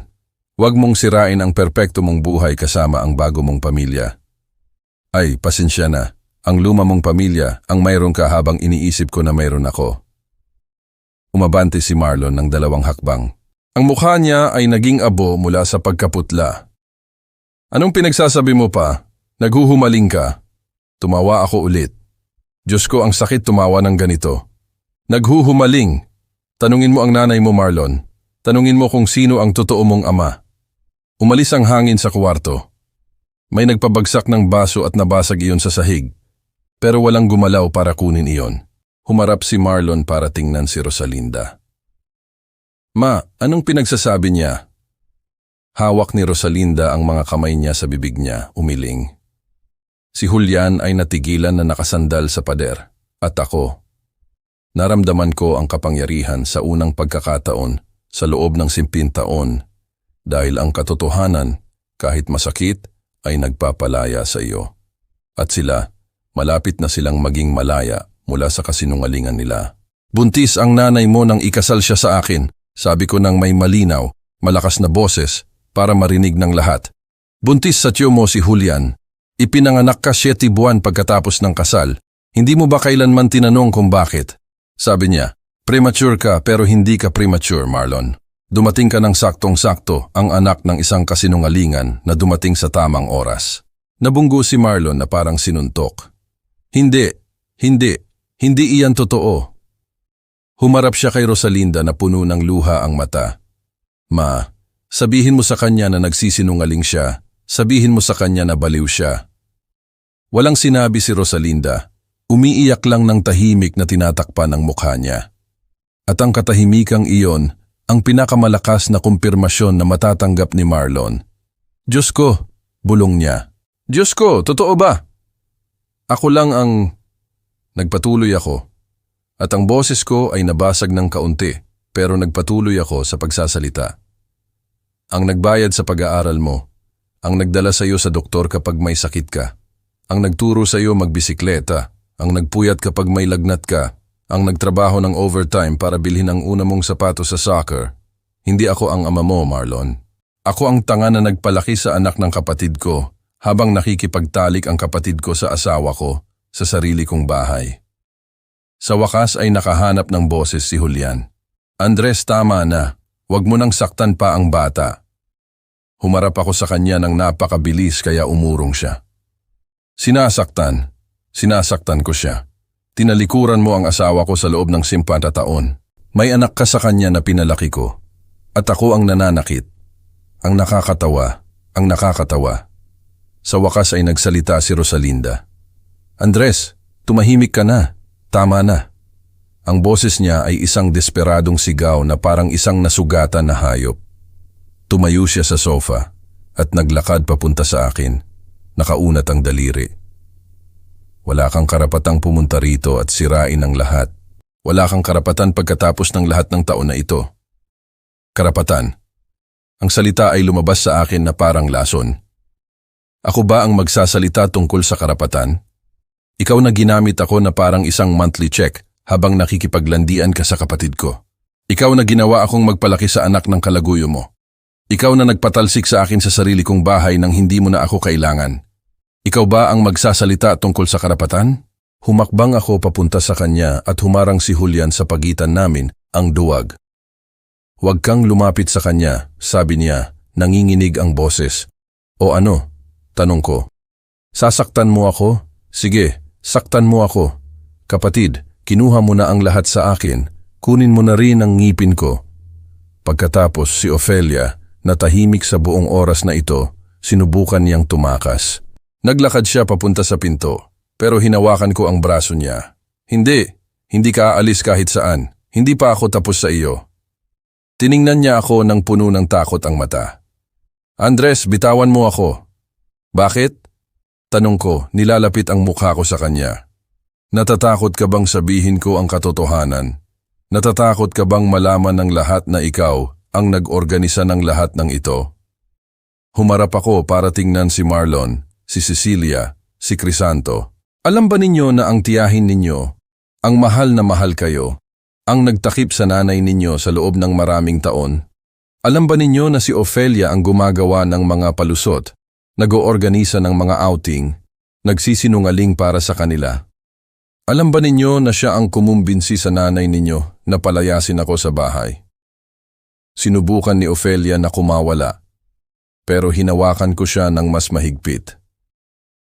Alam ba ninyo na siya ang nagsabi sa inyo na ako ay isang tapos na tao at mas mabuti na hayaan na lang akong umalis? Sumigaw si Cecilia. "Pa, tama na. Tama na, pakiusap." Ang mga luha niya ay umaagos na parang waterfall. "Sinisira mo ang lahat. Sinisira mo ang pamilya. Tama na." Ang salita ay lumabas sa akin na parang ungol. Binitawan ko si Ofelia at naglakad papunta kay Cecilia. "Ngayon, tama na. Nang pinalayas niyo ako sa bahay, hindi tama na. Nang pinabayaan niyo akong tumira sa isang butas na 3x4 metro, hindi tama na. Nang tumawid ka sa kalsada para hindi mo ako batiin, hindi tama na." Tinakpan niya ang mukha niya, umiiyak ng mas malakas. Nang nagpalit ng numero ang kapatid mong si Crisanto para hindi niya na kailangang marinig ang boses ko, hindi tama na. Nang idineklara niyo akong patay sa Facebook, hindi tama na. Pero ngayon, na dumating ako para sabihin ang katotohanan, ngayon, tama na. Tiningnan ko siya ng diretso sa mata. "Hindi anak, ngayon, nagsisimula pa lang." Lumapit si Crisanto na nakataas ang mga kamay bilang tanda ng kapayapaan. "Pa, naiintindihan ko na nasasaktan ka. Naiintindihan ko na nagkamali kami sa iyo, pero hindi ito ang paraan." "Hindi ang paraan," pinutol ko siya. "Kaya, ano ang paraan, Crisanto? Ang paraan ba ay mawala sa Cebu nang hindi nagpapaalam? Ang paraan ba ay magpalit ng numero? Ang paraan ba ay magpanggap na patay ang ama mo habang buhay siya?" Ibinaba niya ang tingin. "Hindi ko alam na ganyan ang buhay mo pa. Kung alam ko lang." "Kasinungalingan." Pinutol ko siya. "Sinabi sa iyo ni Lorraine. Pumunta ang asawa mo sa kwarto kung saan ako nakatira at ikinuwento sa iyo. At wala kang ginawa dahil mas madaling walang gawin. Dahil ang gumawa ng isang bagay ay nangangahulugang papanigan ang matanda. At ang matanda ay wala ng halaga." Nabagsak si Crisanto, umupo sa sahig at umiyak na parang isang bata. Pero wala na akong naramdamang habag. Ang habag ay naubos na sa akin 30 taon na ang nakakaraan. Tumingin ako sa paligid ng sala. Si Marlon ay nakaupo sa sofa na hawak ang ulo niya sa pagitan ng mga kamay. Si Rosalinda ay umiiyak na nakayakap kay Julian. Si Cecilia ay nanginginig sa isang sulok. Si Crisanto ay nasa sahig. Si Ofelia ay nakasandal sa pader na nakapikit ang mata. Ang mga apo na natira ay nakatingin sa akin ng may takot. Si Lorraine ay nasa pasilyo, nakatingin ng may tunay na luha. Ito ang pamilya ko o ang natitira rito. Mga guho, debris, abo, at ako ang nagsindi ng posporo. "Pumunta ako rito para makita ninyong hindi ako patay," sabi ko ng mahina pero matatag. "Pumunta ako para malaman ninyo na ang taong inilibing ninyo ng buhay ay may boses pa rin, may dignidad pa rin, nag-iiral pa rin." Umikot ako ng buo para tingnan silang lahat. At pumunta rin ako para sabihin sa inyo na hindi ako mamamatay ng tahimik, na kahit ilibing ninyo ako ng libu-libong beses pa, patuloy akong hihinga dahil ang mga tunay na patay ay hindi bumabangon. Pero hindi ako patay at hindi ako kailanman naging patay. Naglakad ako papunta sa gitna ng sala sa huling pagkakataon. Pumili kayo, pinili ninyong burahin ako, pinili ninyong ideklara akong patay, pinili ninyong maniwala na mas madaling mabuhay nang wala ako kaysa sa katotohanan. At ayos lang iyon. Ginagalang ko ang pagpiling iyon. Pero ngayon, kailangan ninyong mabuhay kasama ng narinig ninyo. Kailangan ninyong mabuhay. Alam ninyo kung ano ang ginawa ninyo sa akin, na sinira ninyo ang isang tao na ang ginawa lang ay mahalin kayo. At kapag tiningnan ninyo ang sarili ninyo sa salamin, kapag sinubukan ninyong matulog sa gabi, maaalala ninyo ang gabing ito, maaalala ninyo ang mukha ko, maaalala ninyo ang mga salita ko, at mauunawaan ninyo na ang ginawa ninyo sa akin ay walang kapatawaran. Hindi mula sa Diyos, hindi mula sa sinuman, at lalong hindi mula sa akin. Ang katahimikan na sumunod ay absolute. Hindi man lang narinig ang paghinga. Ang tanging naririnig ay ang tiktak ng relo sa pader. Ang parehong relo na isinabit ko 20 taon na ang nakakaraan. Nanatili akong nakatayo sa gitna ng sala na iyon sandali pa, inaabsorb ang lahat. ang mga sirang mukha, ang mga nabasag na katawan, ang katahimikan na mabigat na parang tingga. Ito ang natitira sa pamilya ko. Ito ang nakamit ng 50 taon ng kasinungalingan. At ang isang bahagi ng sarili ko, isang maliit na bahagi na naaalala pa kung paano sila mahalin, ay nakaramdam ng sakit. Pero ito ay isang naiibang sakit. Hindi ito ang sakit ng pagkawala. Ito ay ang sakit ng pagpapalaya. Na parang tinanggalan ka ng bala na nakabaon sa katawan mo sa loob ng maraming taon. Masakit, dumudugo. Pero sa wakas, kaya mong huminga. Sa wakas, kaya mong gumaling. Tiningnan ko si Marlon sa huling pagkakataon. Tumingin siya at nagtagpo ang mga mata namin. Sa kanya, nakita ko ang pagkalito, sakit, galit. Pero nakita ko rin ang isang bagay pa, pagkilala. Sa wakas, nakita niya ako. Tumayo si Marlon sa sofa ng dahan-dahan na parang mabigat ang katawan niya. Naglakad siya papunta sa akin ng hindi sigurado. "Pa," sabi niya, basag ang boses. Hindi ko alam, sumpa ko, wala akong alam tungkol sa akin, kay Julian. Tiningnan ko siya sa mata, naghahanap ng kasinungalingan pero hindi ko nakita. Baka nagsasabi siya ng totoo. Baka biktima rin siya ng sapot ng kasinungalingan na ito. O baka siya ay isang mahusay na artista tulad ng nanay niya. Wala nang halaga. "Maaari," sabi ko sa kanya, "maaari na hindi mo alam, pero idineklara mo pa rin akong patay. Nag-toast ka pa rin para sa akin na parang ako ay isang alaala. At iyon, Marlon, ginawa mo yon na alam mo ng perpekto na buhay ako." Inunat niya ang kamay niya para hawakan ako, pero humakbang ako paatras. "Huwag mo akong hawakan. Wala ka ng karapatan diyan. Nawala ang karapatang yan nang binura mo ako sa buhay mo." Kumawala si Rosalinda kay Julian at naglakad papunta sa amin. May maskara siya sa buong mukha niya. Hindi na siya mukhang maganda, mukha siyang matanda, pagod, may kasalanan. "Andres, pakiusap, pwede ba tayong mag-usap, pwede ba nating ayusin ito?" Tumawa ako. Isang walang kaligayahan na tawa. "Ayusin? Paano mo aayusin ang 50 taon ng kasinungalingan, Rosalinda? Paano mo aayusin ang ginamit mo ako na parang isang tseke sa buong buhay mo? Paano mo aayusin ang ginawa mo akong magpalaki sa anak ng kalaguyo mo?" Umiyak siya ng mas malakas. "Minahal kita, Andres. Sa sarili kong paraan, minahal kita." "Hindi," sabi ko. "Ginamit mo ako. Hindi iyon pag-ibig, iyon ay convenience. At nang hindi na ako convenient, itinapon mo ako. Pero ayos lang, dahil ngayon, tinatapon din kita. Ikaw, kayong lahat." Humakbang ako papunta sa pinto. Oras na para umalis. Sa wakas ay nakahanap ng boses si Ofelia. "Andres, kapatid kita. Palagi kang magiging kapatid ko.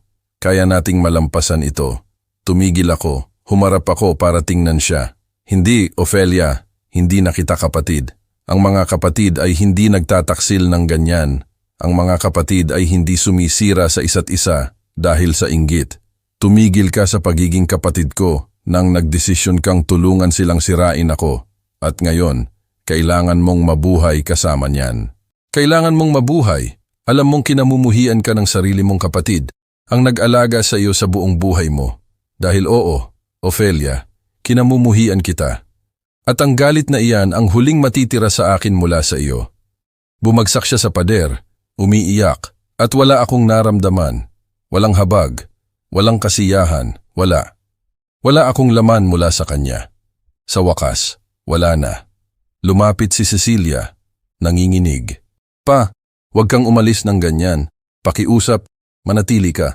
Mag-usap tayo." Ako, naging duwag ako. Naging masamang anak ako. "Pero kaya pa nating..." "Hindi." Pinutol ko siya ng mahinahon. "Hindi natin kaya. Walang dapat pag-usapan. Pinili mong hindi ako makita sa kalsada. Pinili mong tumawid sa kabilang panig. Pinili mong maniwala na ako ang problema. At ginagalang ko ang pagpiling iyan. Pero ngayon, kailangan mong mabuhay kasama niyan. Kailangan mong mabuhay, alam mong inabot sa iyo ng ama mo ang kamay niya ng libu-libong beses at tinanggihan mo. Hindi iyan maaayos ng isang usapan, anak. Dinadala iyan sa loob hanggang sa mamatay ka." Niyakap ko siya. Isang mabilis na yakap, isang paalam. "Mag-ingat ka," sabi ko. At kumawala ako. Kumapit siya sa akin, umiiyak, pero kumawala ako.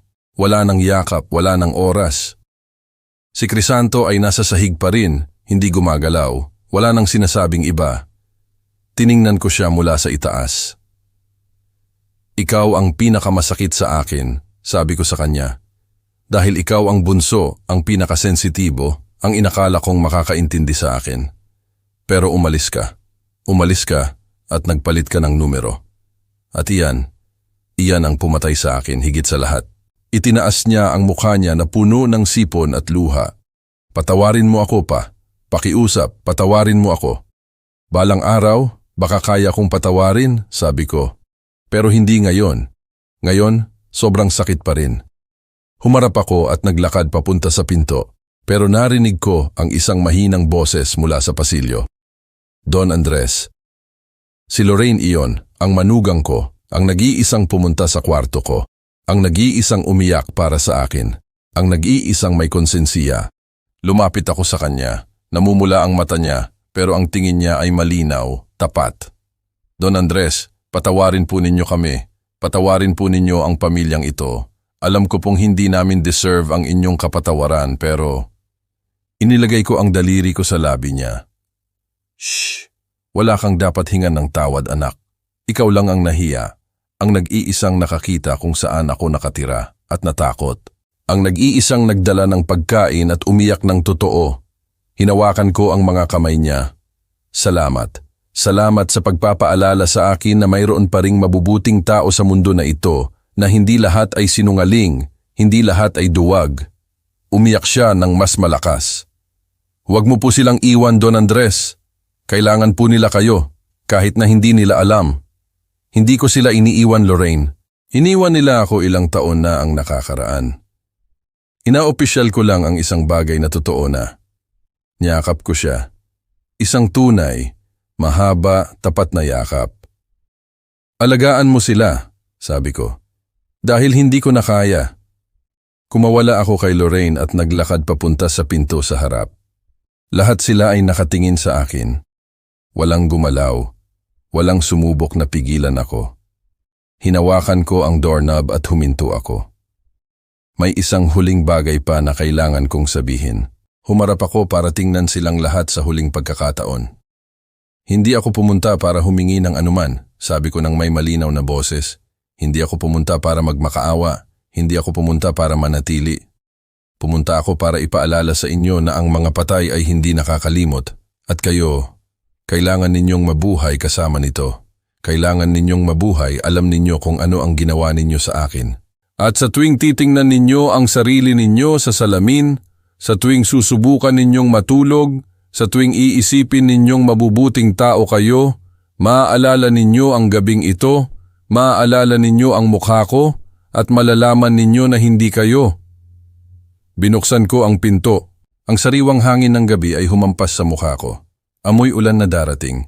Humakbang ako palabas, pero bago ako tuluyang umalis, humarap ako sa huling pagkakataon para tingnan si Marlon. Nakatayo pa rin siya sa gitna ng sala, nakatingin sa akin ng may luha sa mata. Ah, Marlon, sabi ko. Isang huling bagay. Sa susunod na mag-toast ka para sa akin, gamitin mo ang buo kong pangalan. Andres Valderrama, ang taong pinatay ninyo ng buhay, pero tumangging mamatay. Ang taong nagmahal sa inyo, kahit na hindi ninyo deserve, ang taong sa wakas ay lumaya. Huminto ako. At kung sakaling magtanong ka kung sino ang totoo mong ama, simple lang ang sagot. Wala sa aming dalawa, dahil ang ama ay hindi ang gumagawa sa iyo, siya ang nagpapalaki sa iyo. At pinalaki kita, mali man o tama, pinalaki kita. At walang sino man ang makakakuha niyan sa iyo, kahit na ang katotohanan. Lumabas ako at isinara ko ang pinto sa likod ko. Ang tunog ng pagsasara ng pinto ay parang pagsasara ng isang libro. Huli, definitive. Naglakad ako sa maliit na hardin, tumawid ako sa gate, lumabas ako sa kalsada. Sa likod ko, narinig ko ang mga sigaw, iyak, may tumatawag sa pangalan ko, pero hindi ako lumingon. Nagpatuloy ako sa paglalakad ng diretso, nakataas ang ulo at nakatayo ang balikat. Malamig ang hangin ng gabi, pero hindi ako nilalamig. Mainit ako sa loob, nasusunog, pero hindi dahil sa galit, kundi dahil sa paglaya. Sa unang pagkakataon sa loob ng 3 taon, naramdaman kong magaan ako, na parang tinanggalan ako ng bigat na dala ko sa loob ng matagal na panahon, na hindi ko na maalala kung paano maglakad nang wala iyon. Huminga ako ng malalim. Madaling pumasok ang hangin sa baga ko, malinis, puro, malaya. Naglakad ako ng 2 kanto papunta sa hintuan ng bus. Dumating ang bus pagkatapos ng 5 minuto. Sumakay ako. Umupo ako sa parehong upuan kanina sa tabi ng bintana. Habang umaandar ang bus, tumingin ako sa likod. Nakita ko ang bahay ko na lumalayo. Nakita ko ang mga nakasinding ilaw. Nakita ko ang mga anino na gumagalaw sa loob. Ang pamilya ko o ang dating pamilya ko. Hindi ko na sila kailangan. Hindi ko na kailangan ang pag-ibig nila. Hindi ko na kailangan ang pag-aproba nila. Wala na akong kailangan sa kanila. Dahil sa wakas, naintindihan ko ang isang bagay. Hindi nila ako pinatay. Pinalaya nila ako. Ibinigay nila sa akin nang hindi sinasadya ang pinakamalaking regalo, ang katotohanan. At ang katotohanan, kahit masakit, kahit sumira, kahit mag-iwan ng peklat, palagi itong nagpapalaya sa iyo. Pumikit ako. Sa unang pagkakataon sa loob ng maraming taon, ngumiti ako. Isang maliit, malungkot, pero tunay na ngiti dahil ako, si Andres Valderrama, ay buhay pa at sapat na iyon. Alam mo kung ano ang pinakamasama sa pagiging idineklara na patay ng sarili mong pamilya? Na napagtanto mo na hindi ka kailanman naging buhay para sa kanila. Na ang lahat ng taon na iyon, ng pagtatrabaho, pag-aalaga, pagmamahal ay invisible, na para sa kanila, palagi kang isang multo. Ngayon lang, sa wakas, nakahanap ng boses ang multo na iyon. At ikaw? Nilibing ka na ba ng buhay ng mga taong pinakamamahal mo? Idineklara ka na ba nilang patay nang hindi kinukumpirma kung humihinga ka pa? Kinailangan mo na bang mabuhay muli para lang patunayan na nag-iiral ka pa? Kung sinira ng kwentong ito ang puso mo, iwanan mo ang komento mo rito sa ibaba. Sabihin mo sa akin kung saan mo kami pinakikinggan. Sabihin mo sa akin kung kailan ka nakaramdam na binura ka ng sarili mong pamilya sa mapa. At kung kilala mo ang isang taong kailangang makarinig ng kwentong ito, ibahagi mo. Dahil maraming Andres sa mundo, maraming walking dead na naghihintay pa rin ng permiso para mabuhay muli. Mag-like, mag-subscribe, at tandaan, hanggat humihinga ka, huwag mong hayaan na may magdeklara sa iyong patay, dahil ang mga buhay ay may boses, at ang boses na iyon, kahit masakit gamitin, ay palaging sulit. Salamat sa pakikinig sa kwento ko. Magkita tayo sa susunod, o baka hindi. Baka ito na ang huling kailangan mong marinig, ang magbibigay sa iyo ng lakas ng loob para tumayo at sabihin, buhay din ako at walang sino man ang maglilibing sa akin ng tahimik. Hanggang sa susunod na kwento.